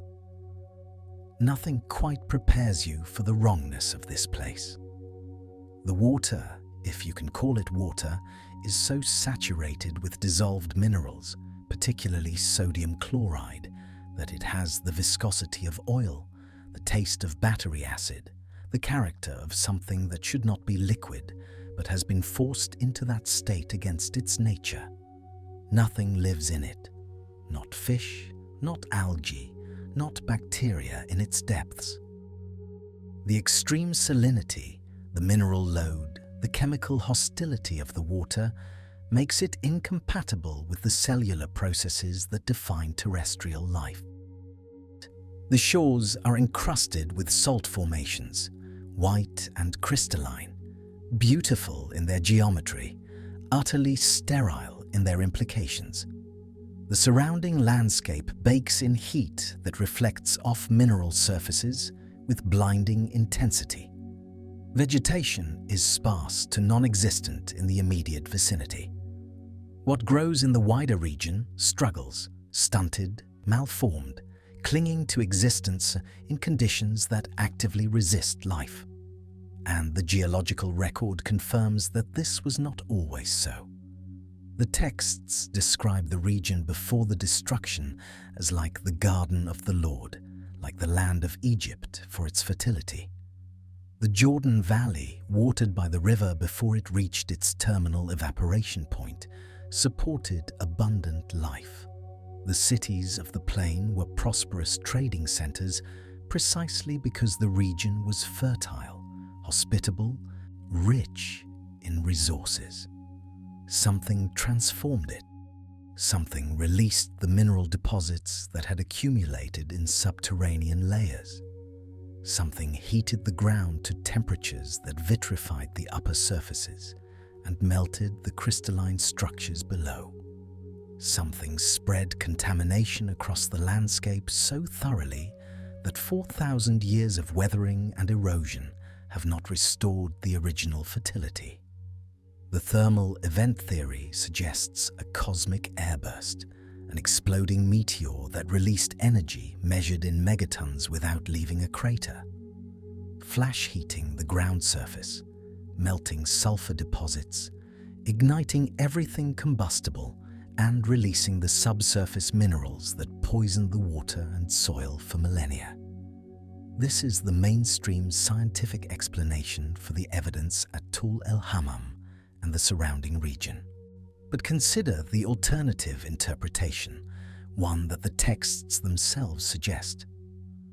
What if the sterility was not collateral damage from a cosmic accident, but the intended outcome of a deliberate sterilization? What if the fire from heaven was directed, targeted, calibrated to achieve precisely this effect?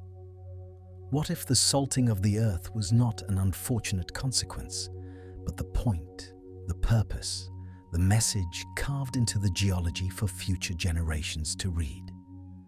Nuclear test sites remain hazardous for decades, centuries in some cases. The soil is contaminated, the water is unsafe, the land is quarantined, not because of what happened there, but because of what remains, the residue of forces that should not have been unleashed, the lingering poison that persists long after the initial event. The Dead Sea region has been avoided, considered cursed, recognized as permanently altered by cultures that knew nothing of radiation or nuclear physics. They knew only that something happened here, something that broke the land in ways that do not heal, something that transformed paradise into permanent wasteland. Standing on those shores today, feeling the mineral wind off the water, squinting against the glare of salt deposits that extend in every direction, you can sense it. The absence, the wrongness, the memory held in the very stones and soil of an event so catastrophic that the earth itself never recovered. This was not punishment. This was not the consequence of moral failure, proportionate and instructive. This was elimination, sterilization, quarantine enforced by fire and maintained by chemistry. Whatever was happening in the cities of the plain, and whatever bloodlines were being cultivated, whatever knowledge was being preserved and transmitted, it had to be stopped so completely that not only the population was eliminated, but the very possibility of continuation was foreclosed. The earth was salted, the water was poisoned, the land was cursed for millennia. And somewhere in the collective memory of civilizations across the globe, the story was preserved, softened into moral tale, reduced to allegory about sexual sin and divine judgment, but carrying still, for those who read carefully, the echo of something far more disturbing. Something was happening in Sodom that required not punishment but prevention. Something was growing there that could not be allowed to spread. The fire that fell was not judgment, it was prophylaxis. And the scar it left, visible still after 4,000 years in the sterile shores of a sea that should not be dead, stands as permanent testimony to powers and purposes and threats that we have only begun to understand. Now let us attempt something difficult, something that requires holding multiple threads together and weaving them into a single tapestry, a reconstruction of what might have actually happened in the Jordan Valley nearly 4,000 years ago. Not the Sunday school version, not the academic dismissal, but a synthesis that takes seriously both the ancient texts and the modern evidence, that treats the scribes of antiquity as witnesses rather than myth-makers, that asks what they were trying to tell us before the redactors softened the language, and the theologians moralized the narrative, and the scholars dismissed it all as primitive fiction. Around 1650 BCE, in a valley so fertile that Genesis itself compared it to the Garden of Eden, a civilization flourished at the height of its power and prosperity.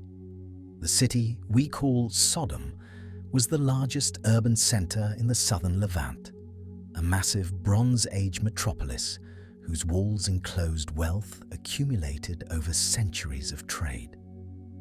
Its name appears in tablets from Ebla, in records from Egypt, in the commercial correspondence of Mesopotamian merchants. Caravans came and went along the trade routes that crossed the Jordan Valley, carrying copper and bitumen and the famous salts of the region, returning with grain and textiles and luxury goods from distant lands. The city sat at a crossroads of the ancient world, growing fat on commerce, growing proud on success, growing careless with its wealth and its isolation and its sense of invulnerability. But Sodom was known for something else too, something that made travelers avoid it when they could, something that the later scribes who compiled the Genesis narrative found too disturbing to preserve in full detail. The language was softened in the canonical version, the specifics obscured, the crime reduced to something their audiences could understand and condemn without asking too many questions. Sexual immorality, they said, wickedness and sin. But if you read the original sources carefully, if you consult the texts that did not make the canonical cut, if you trace the oldest traditions preserved in works like the Book of Jasher and the Book of Enoch, and the fragments quoted by early church fathers, a different picture emerges. And the cities of the plain had become, or perhaps always were, centers for practices that echoed what had been eliminated in the Great Flood. The mixing of kinds that should not be mixed, the preservation of bloodlines that should have perished, the continuation of experiments in hybridization that threatened the integrity of the human species as it was designed to exist. Remember what Genesis tells us preceded the flood, how the sons of God saw the daughters of men and took them as wives, how the Nephilim walked the earth in those days, giants and heroes and beings of renown who were neither fully divine nor fully human. Remember how the corruption of all flesh, not just human flesh, but all flesh, prompted the decision to wipe the slate clean with water, to preserve only Noah and his family and the animals that had not been contaminated, to start over with a population that was still purely what it was meant to be. The flood was supposed to end this. The hybrid lines were supposed to be destroyed. But the ancient texts hint that somehow, somewhere, the contamination survived or was reintroduced. The Nephilim appear again after the flood, in the lands that would become Canaan, in the territories marked for complete destruction. The giant clans, the Anakim, the Rephaim, the Emim, the Zamzumim, all occupying specific territories, all eventually targeted for total annihilation. And in the midst of this geography of forbidden bloodlines, the cities of the plain, Sodom and Gomorrah and Admah and Zeboim, flourishing in their fertile valley, practicing their secret arts, preserving what should have been lost. When the angels came to Sodom, they came on a reconnaissance mission. They came to confirm what was suspected, to see with divine eyes what had been reported, to verify that the cry against the city was justified. And what happened when they arrived tells us something crucial about what was actually going on there. The reaction of the male population was not random mob violence, not ordinary sexual assault against strangers. The text is specific about who came to Lot's door that night. All the men of the city, both young and old, all the people from every quarter. This was not a mob, but a mobilization. The entire male population, organized and coordinated, surrounding the house, demanding that Lot bring out his visitors so they could know them. And the Hebrew word used, yada, the same word used for Adam knowing Eve, for sexual union, for the most intimate form of knowledge. And they recognized these beings as different. They knew what they were, and they wanted access to them, wanted their genetic material, wanted to continue whatever program the cities of the plain had been running for generations. Lot's response is strange until you understand the context. He offers his virgin daughters instead, a horrifying substitution that makes no sense if this is about ordinary sexual violence, but makes terrible sense if this is about genetics, about breeding, about the specific value of non-human or hybrid genetic material that could not be replaced by ordinary human females. The mob refuses because Lot's daughters are not what they want. They want the angels. They want beings from outside the human gene pool. They want to continue the work of the sons of God and the daughters of men, the mixing that had corrupted the world before the flood, the hybridization that violated the boundaries of creation. The angels end the confrontation by striking the crowd blind, a demonstration of power that confirms their non-human nature, that proves the mob was right about what they were, even if wrong about their ability to capture them. And then, in the darkness before dawn, the angels deliver their verdict. The reconnaissance is complete. The reports were accurate. The city and all its sisters have crossed a line that cannot be tolerated. This is not about punishment for moral failings. This is about elimination of an existential threat. Get out, they tell Lot. Take your family and run. Do not stop. Do not look back. What happens next cannot have witnesses. What we are about to do will erase this place so completely that nothing will remain to be rebuilt. Nothing will survive to continue. Nothing will grow in this soil for generations. The destruction came from above. The text says, "Fire and brimstone from the Lord out of heaven." And for centuries we read this as divine metaphor, as theological language for judgment, as mythological exaggeration. But now we have the archaeological evidence. Now we have the vitrified pottery that required temperatures above 2000 degrees Celsius. Now we have the melted mud brick and the trinitite-like glass, and the shocked quartz and the platinum anomalies. Now we have a destruction pattern consistent with a massive airburst event, a cosmic impact that detonated in the atmosphere above the city with the force of a nuclear weapon, vaporizing everything beneath it in an instant of absolute annihilation. Was it a coincidental asteroid strike? A random cosmic event that happened to hit exactly the city that had been marked for destruction, at exactly the moment the righteous man had escaped, in exactly the way the ancient texts predicted? The probability calculus strains credulity. Or was it something else?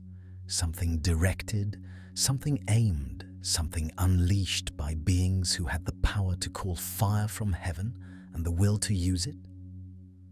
The texts describe angels as messengers, as servants of the divine will, as executors of judgment. But they also describe angels as warriors, as beings of terrible power, as entities that can blind crowds with a gesture and call destruction from the sky. We have no framework for understanding what they actually are, what technologies or capabilities they might possess, what it would look like when beings from outside our physical reality decide that a particular contamination has to be sterilized. The destruction was total. The text is explicit about this. The cities were overthrown, the entire plain consumed, all the inhabitants killed, everything that grew on the ground destroyed. The Hebrew word used is haphak, to overturn, to overthrow, to turn upside down, the same word used for overturning a bowl, for complete reversal, for total transformation. This was not burning. This was molecular reorganization. This was transmutation of matter. This was the conversion of a thriving ecosystem into a permanent wasteland. And in the aftermath, the region was transformed into something that persists to this day. The fertile valley became a salt desert.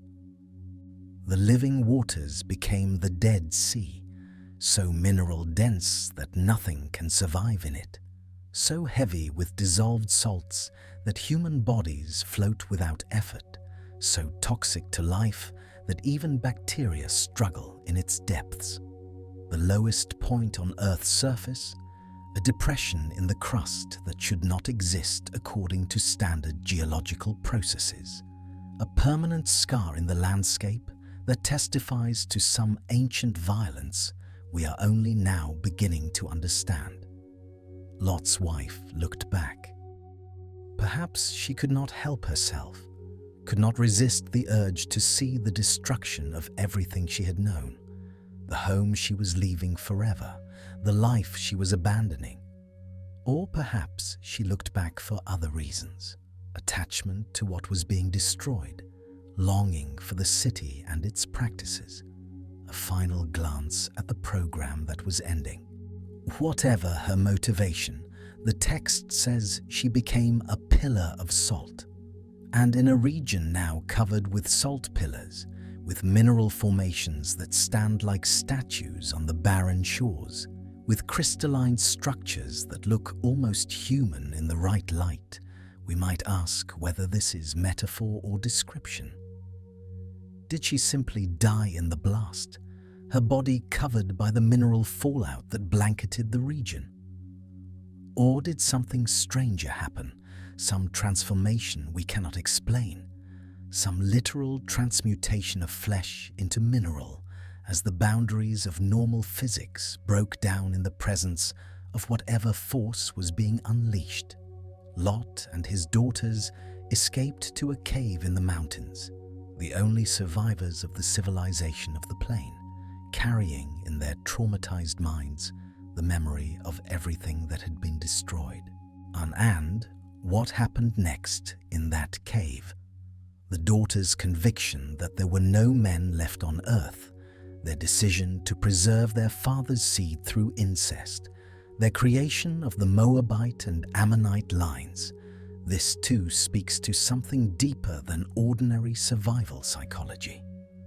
They believed the destruction was total, that the world as they knew it had ended, that they were the last repositories of their bloodline.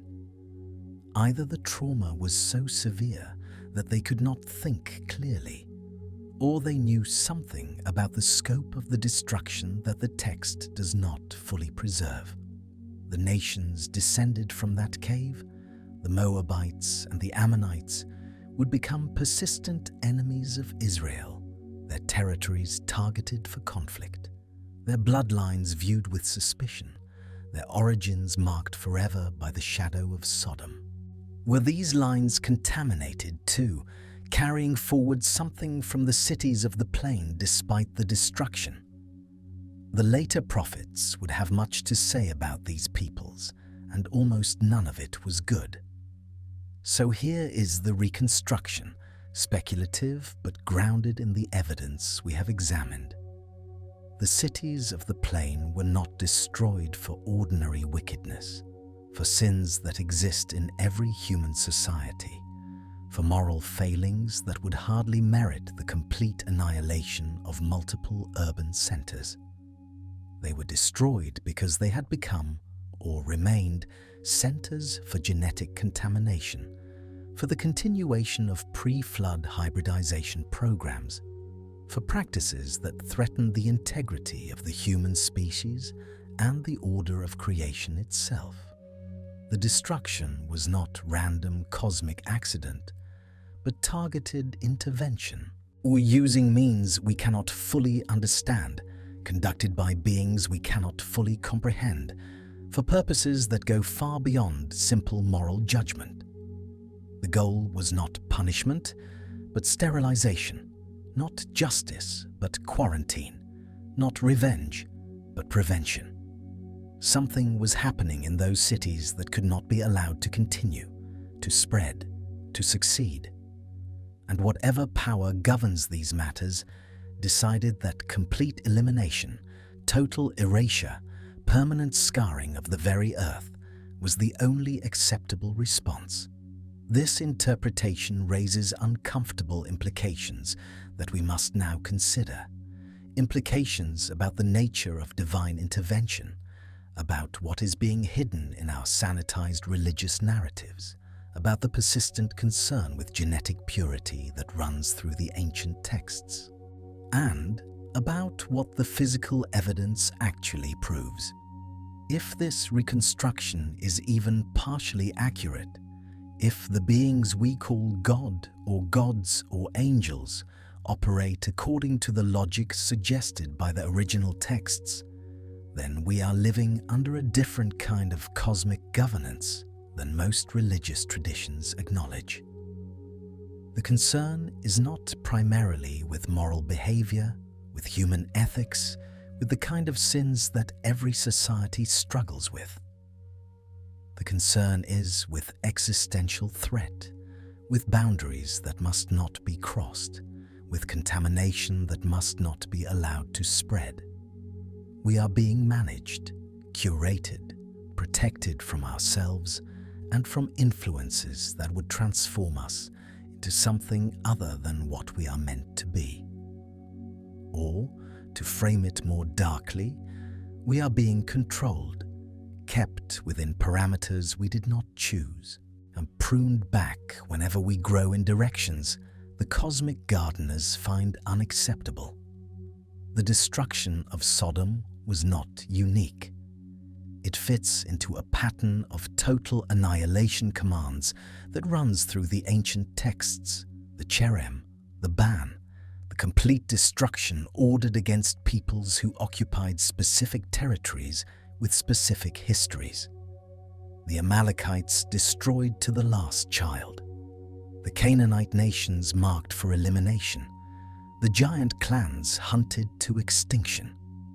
Each of these commands, horrifying to modern ethical sensibilities, makes sense only if the concern was not behavior, but bloodline, not culture, but genetics, not wickedness, but contamination. This is deeply uncomfortable. The modern mind recoils from concerns about genetic purity, and rightly so given how such concerns have been weaponized in recent history. But our discomfort does not change what the ancient texts actually say, does not alter the evidence they preserve, does not eliminate the pattern they reveal. We can dismiss it as primitive mythology, as projection of human prejudices onto divine beings, as theological rationalization for territorial conquest. Or we can ask whether the ancients knew something about their own history that we have forgotten, were recording events they actually witnessed or were told about by reliable sources, were preserving warnings for future generations about crossing lines that should not be crossed. The redaction of the ancient texts has obscured much of the original account. The sexual interpretation of Sodom's sin appears to be a later development, a moralization that obscures a more disturbing original tradition. The scribes who compiled Genesis in its final form, working perhaps during the Babylonian exile, inherited oral traditions and written fragments from centuries earlier. They made choices about what to include and what to leave out, what to emphasize and what to minimize, what to preserve literally and what to soften into acceptability. The texts that did not make the canonical cut, the Book of Enoch with its detailed account of the Watchers, the Book of Jasher with its specific descriptions of the city's practices, the Book of Giants found at Qumran, these preserve traditions that the redactors apparently found too dangerous, too disturbing, too detailed to include in what would become scripture. Yet these texts were not lost. They circulated for centuries, were quoted by early Christian fathers, were preserved in Ethiopian and Slavonic translations, were recovered in the Dead Sea caves. The information survived despite the efforts to minimize it. And now, with archaeological evidence confirming that the destruction actually occurred, that temperatures were reached that should have been impossible, that the pattern of annihilation matches what a cosmic impact or directed energy weapon would produce, we must ask whether the texts we have are complete, whether the version we know is the original, whether the story of Sodom is a children's story told to adults who were not ready for the real account. Let these ideas settle now as you breathe. You do not have to accept this reconstruction. You do not have to reject it. These are possibilities that exist in the space between what we can prove and what we cannot dismiss. In the territory where evidence and interpretation interweave, where ancient wisdom and modern discovery converge without quite resolving into certainty. The evidence is physical, measurable, documented in peer-reviewed journals. The interpretation is speculative, reaching beyond what science can confirm into territories where only the ancient texts provide guidance. Together, they form a picture that is neither comfortable myth nor cold materialist explanation, but something in between, something that honors both the physical reality of the destruction and the textual claims about its purpose and origin. The destruction layer at Tall El Hammam does not lie. The vitrified pottery does not lie. The shocked quartz and the platinum anomalies do not lie.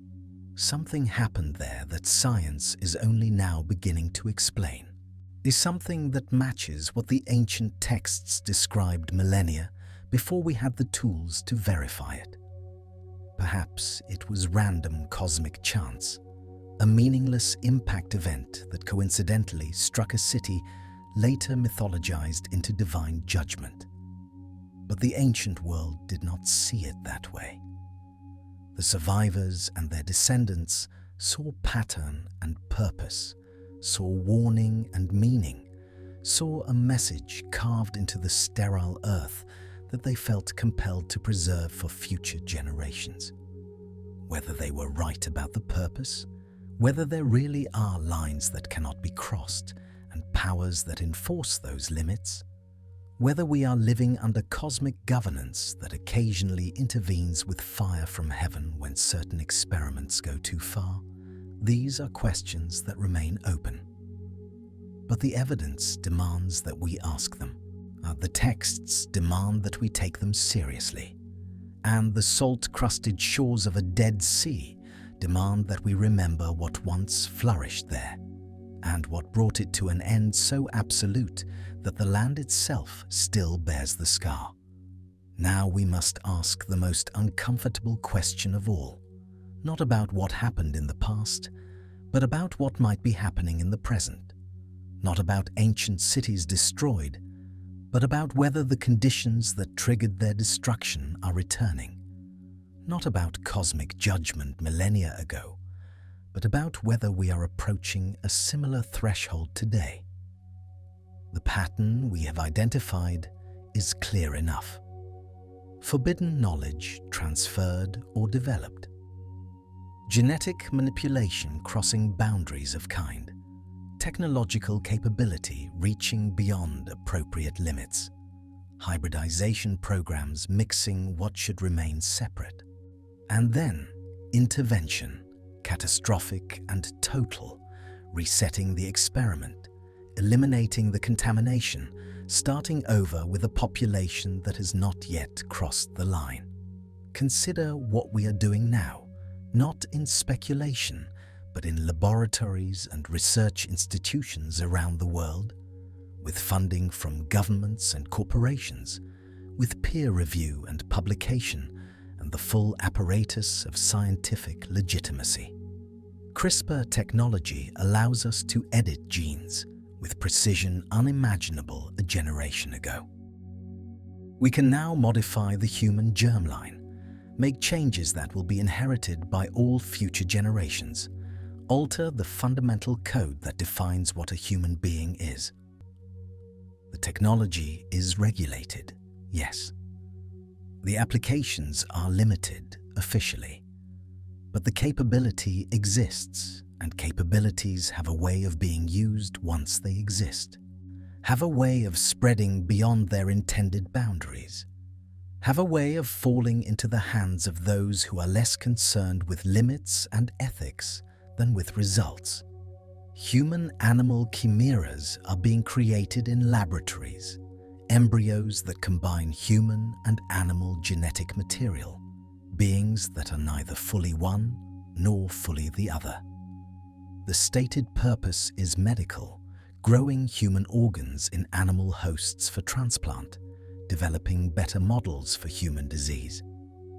But the line between human and non-human, that fundamental boundary that the ancient texts seem so concerned with maintaining, is being deliberately blurred. How far can this go before it triggers whatever response destroyed the cities of the plain? Artificial intelligence is creating minds that did not evolve, consciousness that was manufactured, and beings that think and perhaps feel and certainly process information in ways that are becoming increasingly autonomous. We are creating in our own image now, playing the role that the texts assign to the Elohim, the divine council, the beings who said, "Let us make humanity according to our likeness." Is this the reaching toward forbidden knowledge that the Watchers taught? The technology that prompted previous interventions?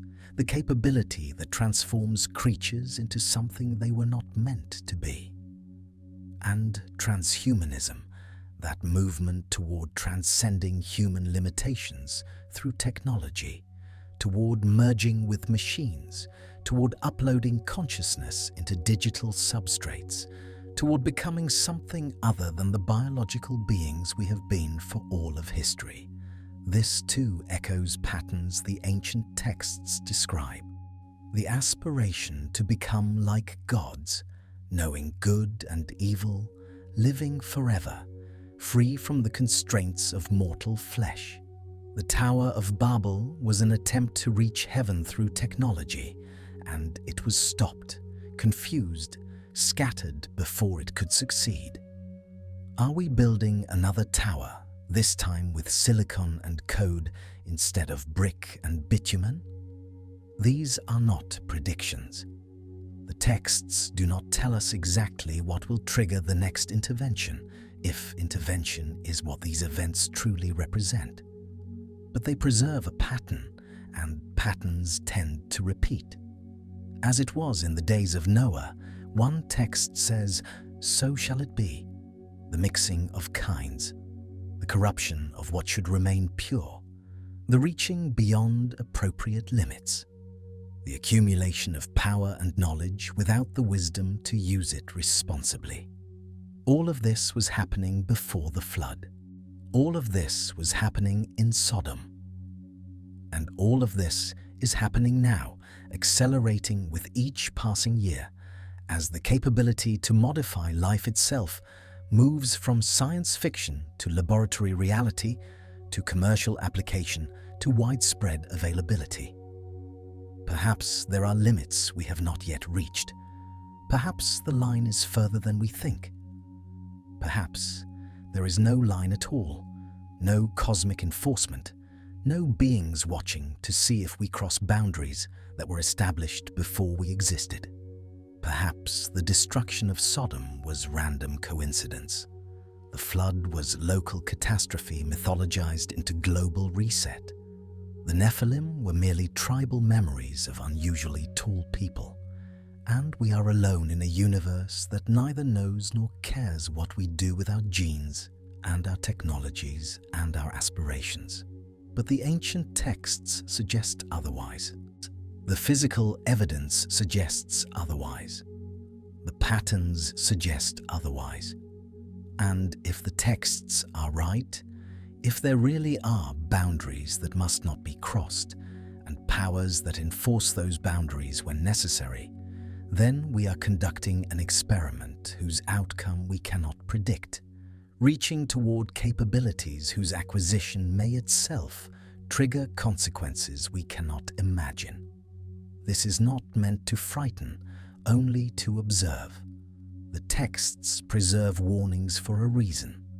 They were written down, copied, recopied, preserved across millennia, translated into every language, studied by every generation, precisely because someone thought we needed to know. Someone thought that the destruction of Sodom was not merely history, but precedent. Not just past event, but future possibility.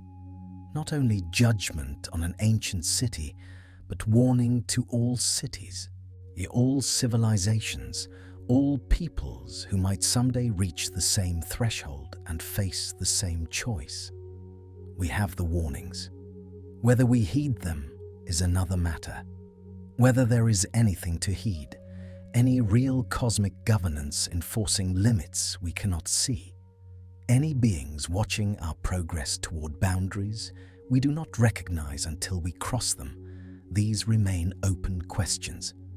But the salt-crusted shores, and the sterile earth, and the melted pottery, and the vitrified ruins, these are not open questions.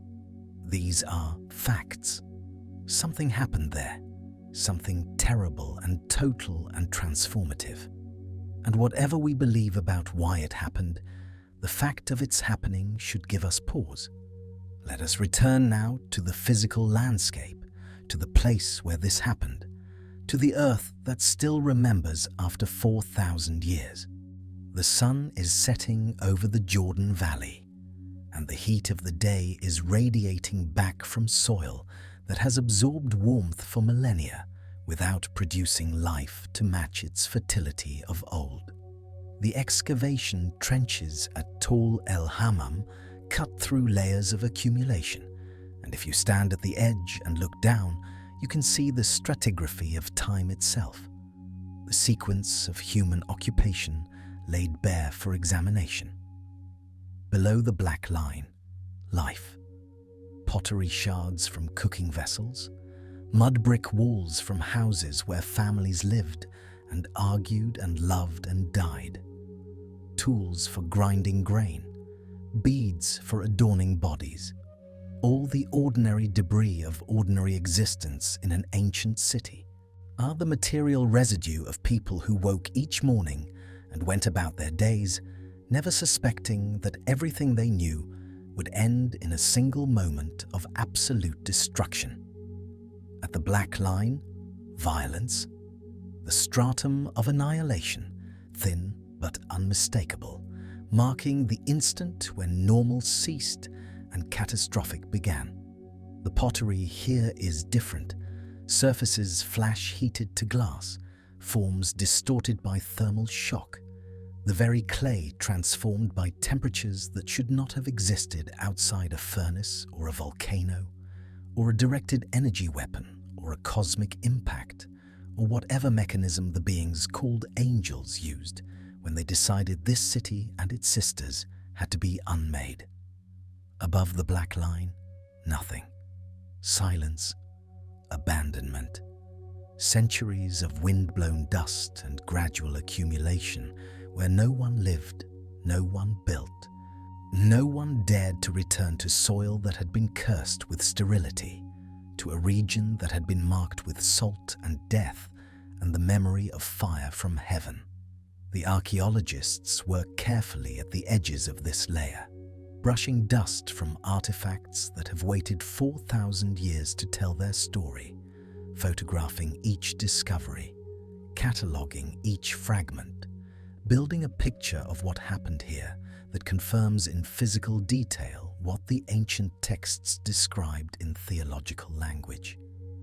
They do not know, most of them, that they are working on a crime scene, that the evidence they gather speaks not just to ancient history, but to present possibility, that the ruins whisper warnings to anyone who has ears to hear. The Dead Sea lies a few miles to the east, its surface unbroken, its waters so heavy with dissolved minerals that they support the weight of floating tourists who marvel at the novelty of buoyancy without effort. The tourists do not usually think about why the sea is dead, why nothing grows in waters that should teem with life, why the entire region feels somehow wrong at a level that precedes thought and touches something older, something instinctual, something that recognizes the presence of ancient catastrophe, even when the conscious mind dismisses such notions as primitive superstition. The salt pillars along the shore stand like sentinels, mineral formations that the wind and water have carved into shapes that sometimes seem almost human, that sometimes catch the light in ways that make you look twice, that sometimes seem to turn their heads slightly when you are not watching directly. Lot's wife. On the local guides say, pointing to one formation or another, turned to salt for looking back, and the tourists laugh and take photographs and do not ask what she was looking back at, what was worth seeing that she could not resist the urge. What transformation actually occurred in that moment of disobedience when the fire was falling and the world was ending, and she turned her face toward everything she had known. The heat shimmers over the landscape as the sun drops toward the horizon. In an hour, it will be dark, and the stars will emerge over this ancient killing ground, the same stars that watched the destruction, the same constellations that the priests of Sodom might have studied for signs and portents before the signs and portents arrived in the form of two strangers at the gate. What happened here was not natural. The evidence makes this increasingly clear. The temperatures, the distribution of damage, the specific markers of cosmic impact or directed energy, these do not fit into normal geological or meteorological categories. Something intervened, something from above, something that the ancient texts describe as the Lord out of heaven, and that modern astronomy might describe as a bolide event, or that remains unexplained entirely, beyond our current capacity to model or understand. And perhaps that is the most troubling thing of all. Not that it happened, because catastrophes happen, asteroids fall, civilizations end. The universe is not obligated to preserve human habitation, but that it happened precisely where and when the texts say it should, to the people the texts say deserved it, with effects that match the description given by witnesses or their descendants, with results that have persisted for millennia exactly as the curse proclaimed. Coincidence strains credibility at a certain point. The probability of a random cosmic impact striking exactly the cities marked for divine destruction, at exactly the moment the one righteous family had escaped, with exactly the totality of annihilation the texts specify. This probability is not zero, but it is small, vanishingly small, implausibly small. Either the texts are lying and the destruction did not occur as described, but the evidence says it did occur exactly as described, or the texts are recording coincidence of such magnitude that it effectively proves the existence of pattern and purpose in the universe. Or the texts are accurate and the destruction was not coincidence at all, but intervention, targeted and timed and executed by beings with the capability to call fire from heaven and the willingness to use it. The ruins whisper, listen, if you can. Listen to what the earth remembers. Listen to what the salt preserves. Listen to the silence that has lasted 4,000 years, the absence of life in a region that was once paradise, the permanence of destruction that was designed to be permanent. Somewhere in a museum, in a climate-controlled case, clay tablets preserve the names of cities that were erased so completely we thought they were myths. The tablets were fired in the kilns of antiquity, pressed with styluses by scribes who recorded trade relationships and commercial transactions, and perhaps, in texts we have not yet found or have not yet translated, warnings about what was happening in the cities of the plain, reports sent to distant kings about the strange practices of those wealthy, isolated, doomed communities. Until we started digging, we did not know these cities were real.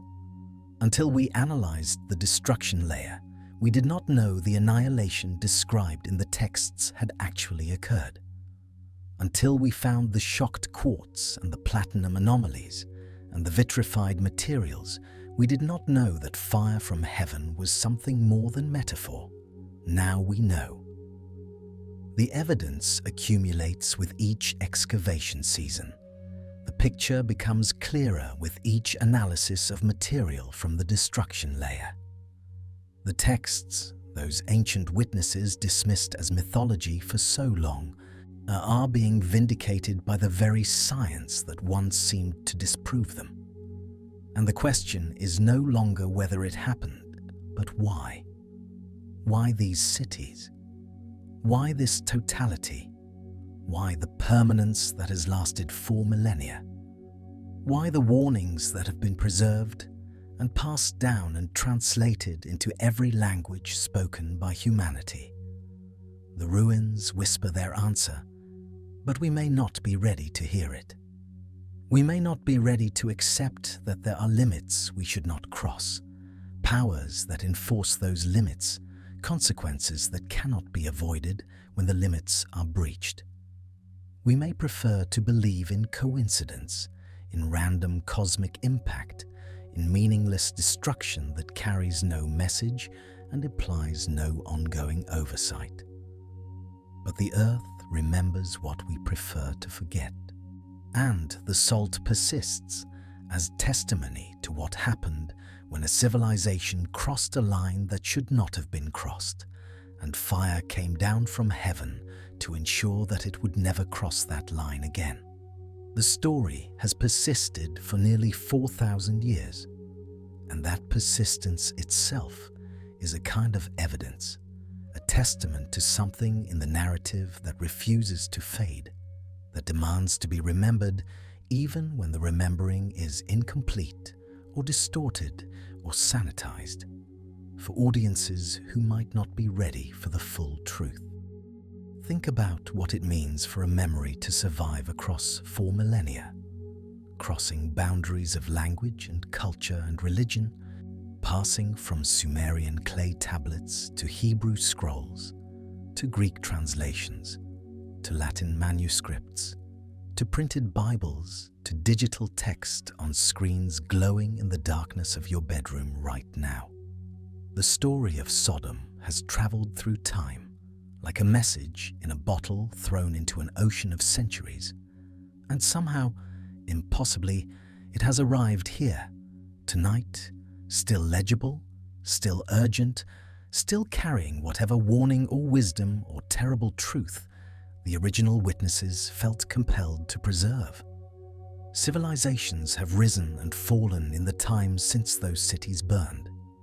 Empires that seemed eternal have crumbled to dust. Languages have been born and died, and been forgotten so completely that we cannot even pronounce the words their speakers used to describe love or fear or fire from heaven. And yet, this story remains.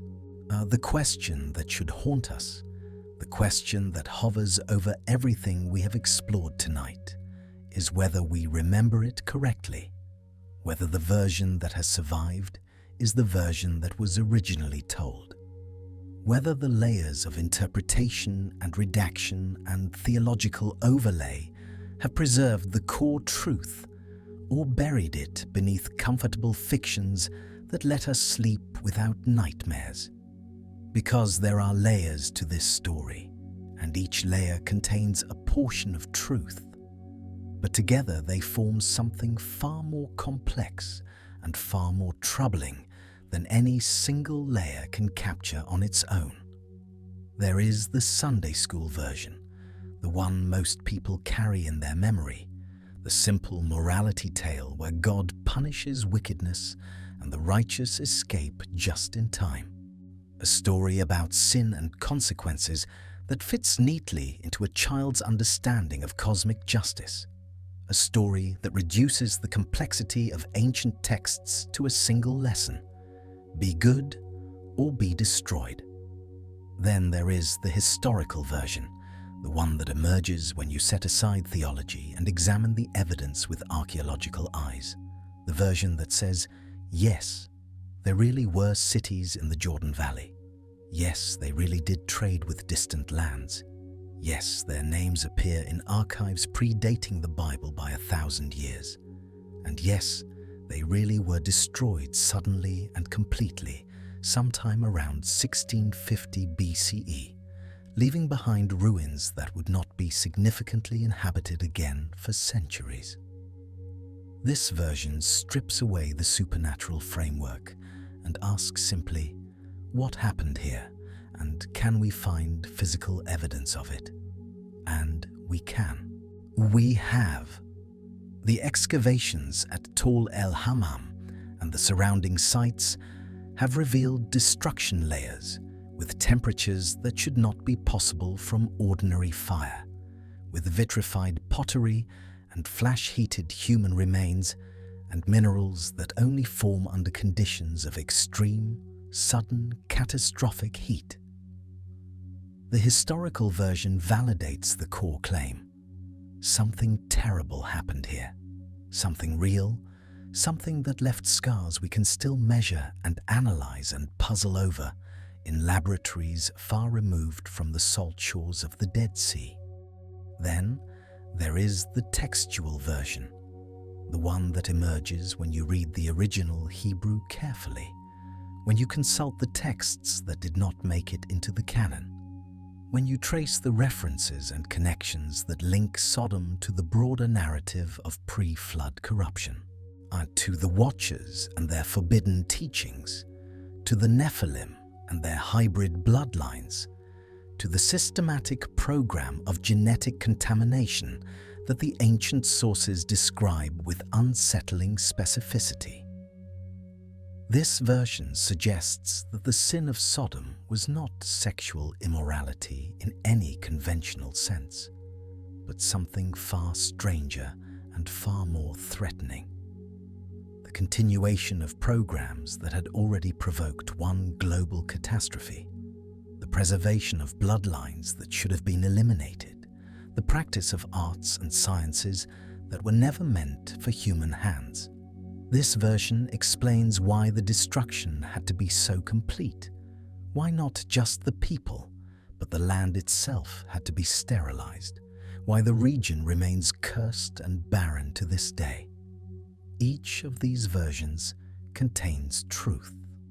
The Sunday school version is true in its recognition that there are moral boundaries and consequences for crossing them. The historical version is true in its insistence that we can find physical evidence for events the ancients recorded. The textual version is true in its recovery of dimensions to the story that later redactors found too disturbing or too complicated to preserve. But together, synthesized and held in tension, they form something larger than any single interpretation, a pattern that suggests the familiar narrative is not wrong so much as incomplete, a simplified version of a far more complex and troubling reality. And perhaps that is the most important thing to take from this journey. Not a new certainty to replace the old one, but an openness to complexity, a willingness to sit with questions that do not resolve neatly, an acknowledgement that stories which survive for 4,000 years usually do so because they contain something true and important, even if we have forgotten exactly what that something is. You have sensed this all along, haven't you? You have felt, perhaps since childhood, that the story of Sodom, as you were told, it did not quite add up, that the punishment seemed disproportionate to the crime as described, that something was being left out or covered over or euphemized beyond recognition. Tonight, perhaps that intuition has found some validation. Perhaps you now see that your suspicion was not faithlessness or cynicism, but a kind of wisdom, a recognition that inherited narratives often contain layers beneath their surface, depths that reward those willing to dive deeper than the comfortable shallows. We cannot prove the speculative reconstruction we have explored tonight. That honesty is essential. The evidence is suggestive rather than conclusive. The patterns we have traced could be imposed rather than discovered.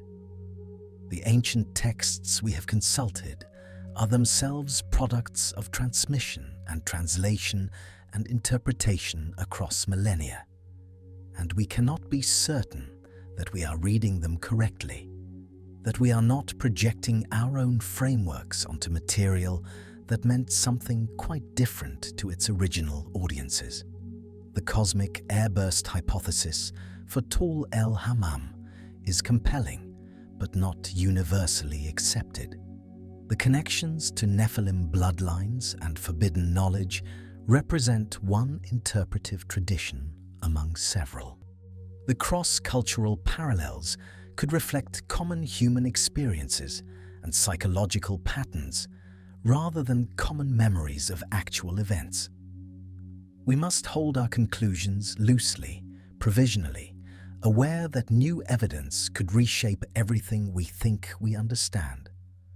But we also cannot simply dismiss what we have found.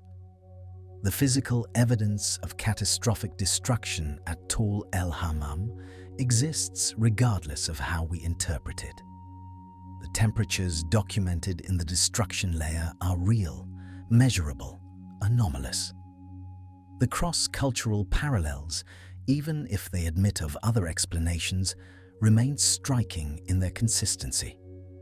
The internal logic of the ancient sources, once you read them carefully and in context, hangs together in ways that reward rather than punish close attention. The geological permanence of the Dead Sea region, its continued sterility after nearly 4,000 years, testifies to something extraordinary having happened there, something that altered the chemistry of the land itself in ways that have never fully healed. The proper response to all of this may be humility rather than certainty. These questions have been asked for thousands of years, by minds as sharp as any alive today, by scholars and mystics and skeptics and believers, and they have not been definitively resolved. We are not going to solve them tonight in the quiet hours between waking and sleeping. But we can hold them. We can let them work on us. We can allow the mystery to remain mysterious without feeling that we have failed to reach a conclusion. Sometimes the questions are more valuable than the answers they might produce, more generative, and more conducive to continued seeking. Some knowledge may not be for us yet. This is a hard truth for modern minds to accept, trained as we are to believe that all mysteries are solvable with sufficient data and processing power, that ignorance is always temporary and truth always accessible to persistent inquiry. But the ancient scribes who pressed these stories into clay understood something we have perhaps forgotten, that some truths require preparation, that some knowledge is dangerous in the wrong hands or at the wrong time, that the gradual unfolding of understanding across generations may be wiser than the sudden revelation of everything at once. They preserved what they could in the forms available to them. They encoded warnings in myth and narrative, embedding truths that would survive even when the surface meaning was lost or distorted. They trusted that future generations would find what they needed when they were ready to receive it. We may be that generation. The convergence of archaeological discovery, textual scholarship, and scientific analysis in our time has opened windows into the ancient world that were closed to previous centuries. We can read Sumerian. We can excavate with precision. We can analyze microscopic structures in pottery shards and detect platinum anomalies in sediment layers. We have tools our ancestors lacked, and those tools are revealing dimensions of ancient events that were inaccessible until now. Or we may be merely another link in the chain, not the generation that finally understands, but one more set of seekers passing the questions forward, adding our discoveries to the accumulated wisdom, preparing the ground for those who will come after us and perhaps see more clearly than we can. Either role is honorable. Either contribution matters. The important thing is to keep seeking, to refuse the easy certainties that would close down inquiry, to remain open to evidence wherever it leads, even when it leads to uncomfortable places. Let the questions dissolve now into sleep. They will be there in the morning, patient and persistent, waiting for your return. The tablets wait in their museum cases in Damascus and Rome and London and Chicago. Clay pressing against climate-controlled glass, cuneiform symbols as fresh as the day they were inscribed. The ruins lie undisturbed in the Jordan Valley, excavation trenches revealing their layers of destruction and life and destruction again, and the rhythm of civilizations rising and falling preserved in stratified earth. The Dead Sea holds its stillness, surface unbroken by wave or current, salt concentration so high that nothing can sink and nothing can live. A strange mirror reflecting the empty sky. Nothing is lost by resting. The mystery has waited 4,000 years. It can wait one more night. Tonight, we have traveled from a clay tablet in a museum case to the shores of a Dead Sea, from the comfortable Sunday school narrative to the uncomfortable possibilities that the ancient texts may be describing something far stranger and far more troubling than simple moral punishment.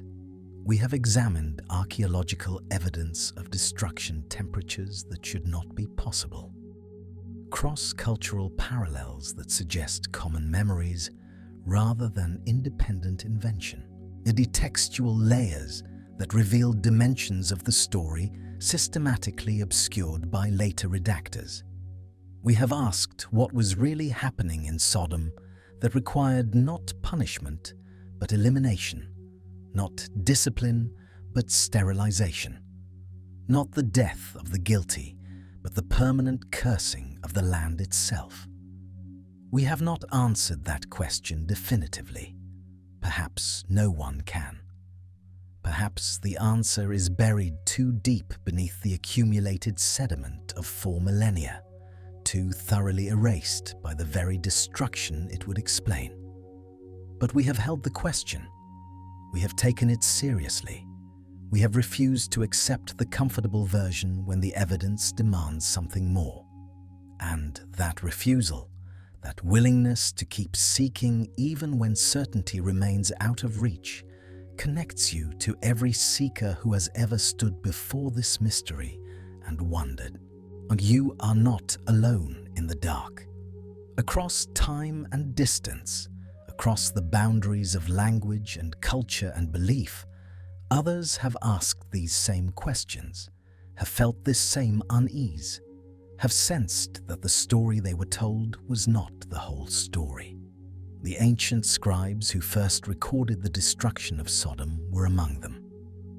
The later editors who softened and simplified the account were responding to discomfort that has always attended this narrative. The archaeologists digging in the Jordan Valley are part of the same long chain, using different tools but driven by the same impulse: to know, to understand, to recover what was lost. Somewhere, nearly 4,000 years ago, a scribe sat in the lamplight and pressed a stylus into wet clay, recording a story that someone had told him. A story that seemed too important to lose, too terrible to forget. He did not know that his tablet would survive the fall of empires, the rise and fall of religions, the slow grinding of millennia. He did not know that someone in the impossibly distant future would learn his language, decipher his symbols, read his words on a glowing screen in a darkened room. He only knew that the story mattered, that it had to be preserved, that forgetting it would be a kind of betrayal of those who had experienced it and those who might need its warning. He trusted the clay. He trusted time.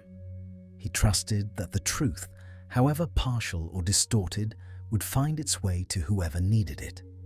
And here you are, 4,000 years later, receiving what he preserved. The brimstone has long since cooled. The fire from heaven is now just sediment in an archaeological layer, a thin black line separating what came before from what came after. The cities of the plain are silent mounds in a valley that time forgot, their names preserved only in scattered texts and disputed identifications. But the memory remains, pressed into clay, written in sacred books, preserved across millennia, waiting for someone to look past the children's version and ask the dangerous question: what really happened there? And why did it have to be erased so completely that even the earth itself bears the scar 4,000 years later? The answer, whatever it is, has been waiting for those 4,000 years. It can wait one more night. Sleep well. Dream of ancient cities and vanished peoples and fire descending from an empty sky. Dream of angels walking through streets that would soon be ash. Of a man fleeing with his daughters into the hills while the world behind him turned to light and heat and permanent silence.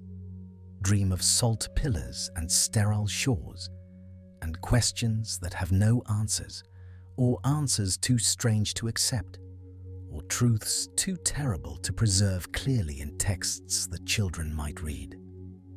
And know that in the morning the mystery will still be there. The tablets in their museum cases, the ruins in the Jordan Valley, the sterile shores of the sea that should not be dead, the persistent, troubling, beautiful human impulse to keep asking questions even when the answers will not come. Until then, rest. The story has been told, or at least one version of it, one layer among many, one thread in a tapestry woven across 4,000 years of human remembering and forgetting and remembering again. The questions have been asked, the evidence has been weighed, the mystery has been honored with attention, if not resolved with certainty. And you, fellow seeker in the quiet hours, have joined the long chain of those who refuse to accept easy answers when the evidence demands something more. That refusal is its own kind of wisdom. That seeking is its own kind of prayer. Good night.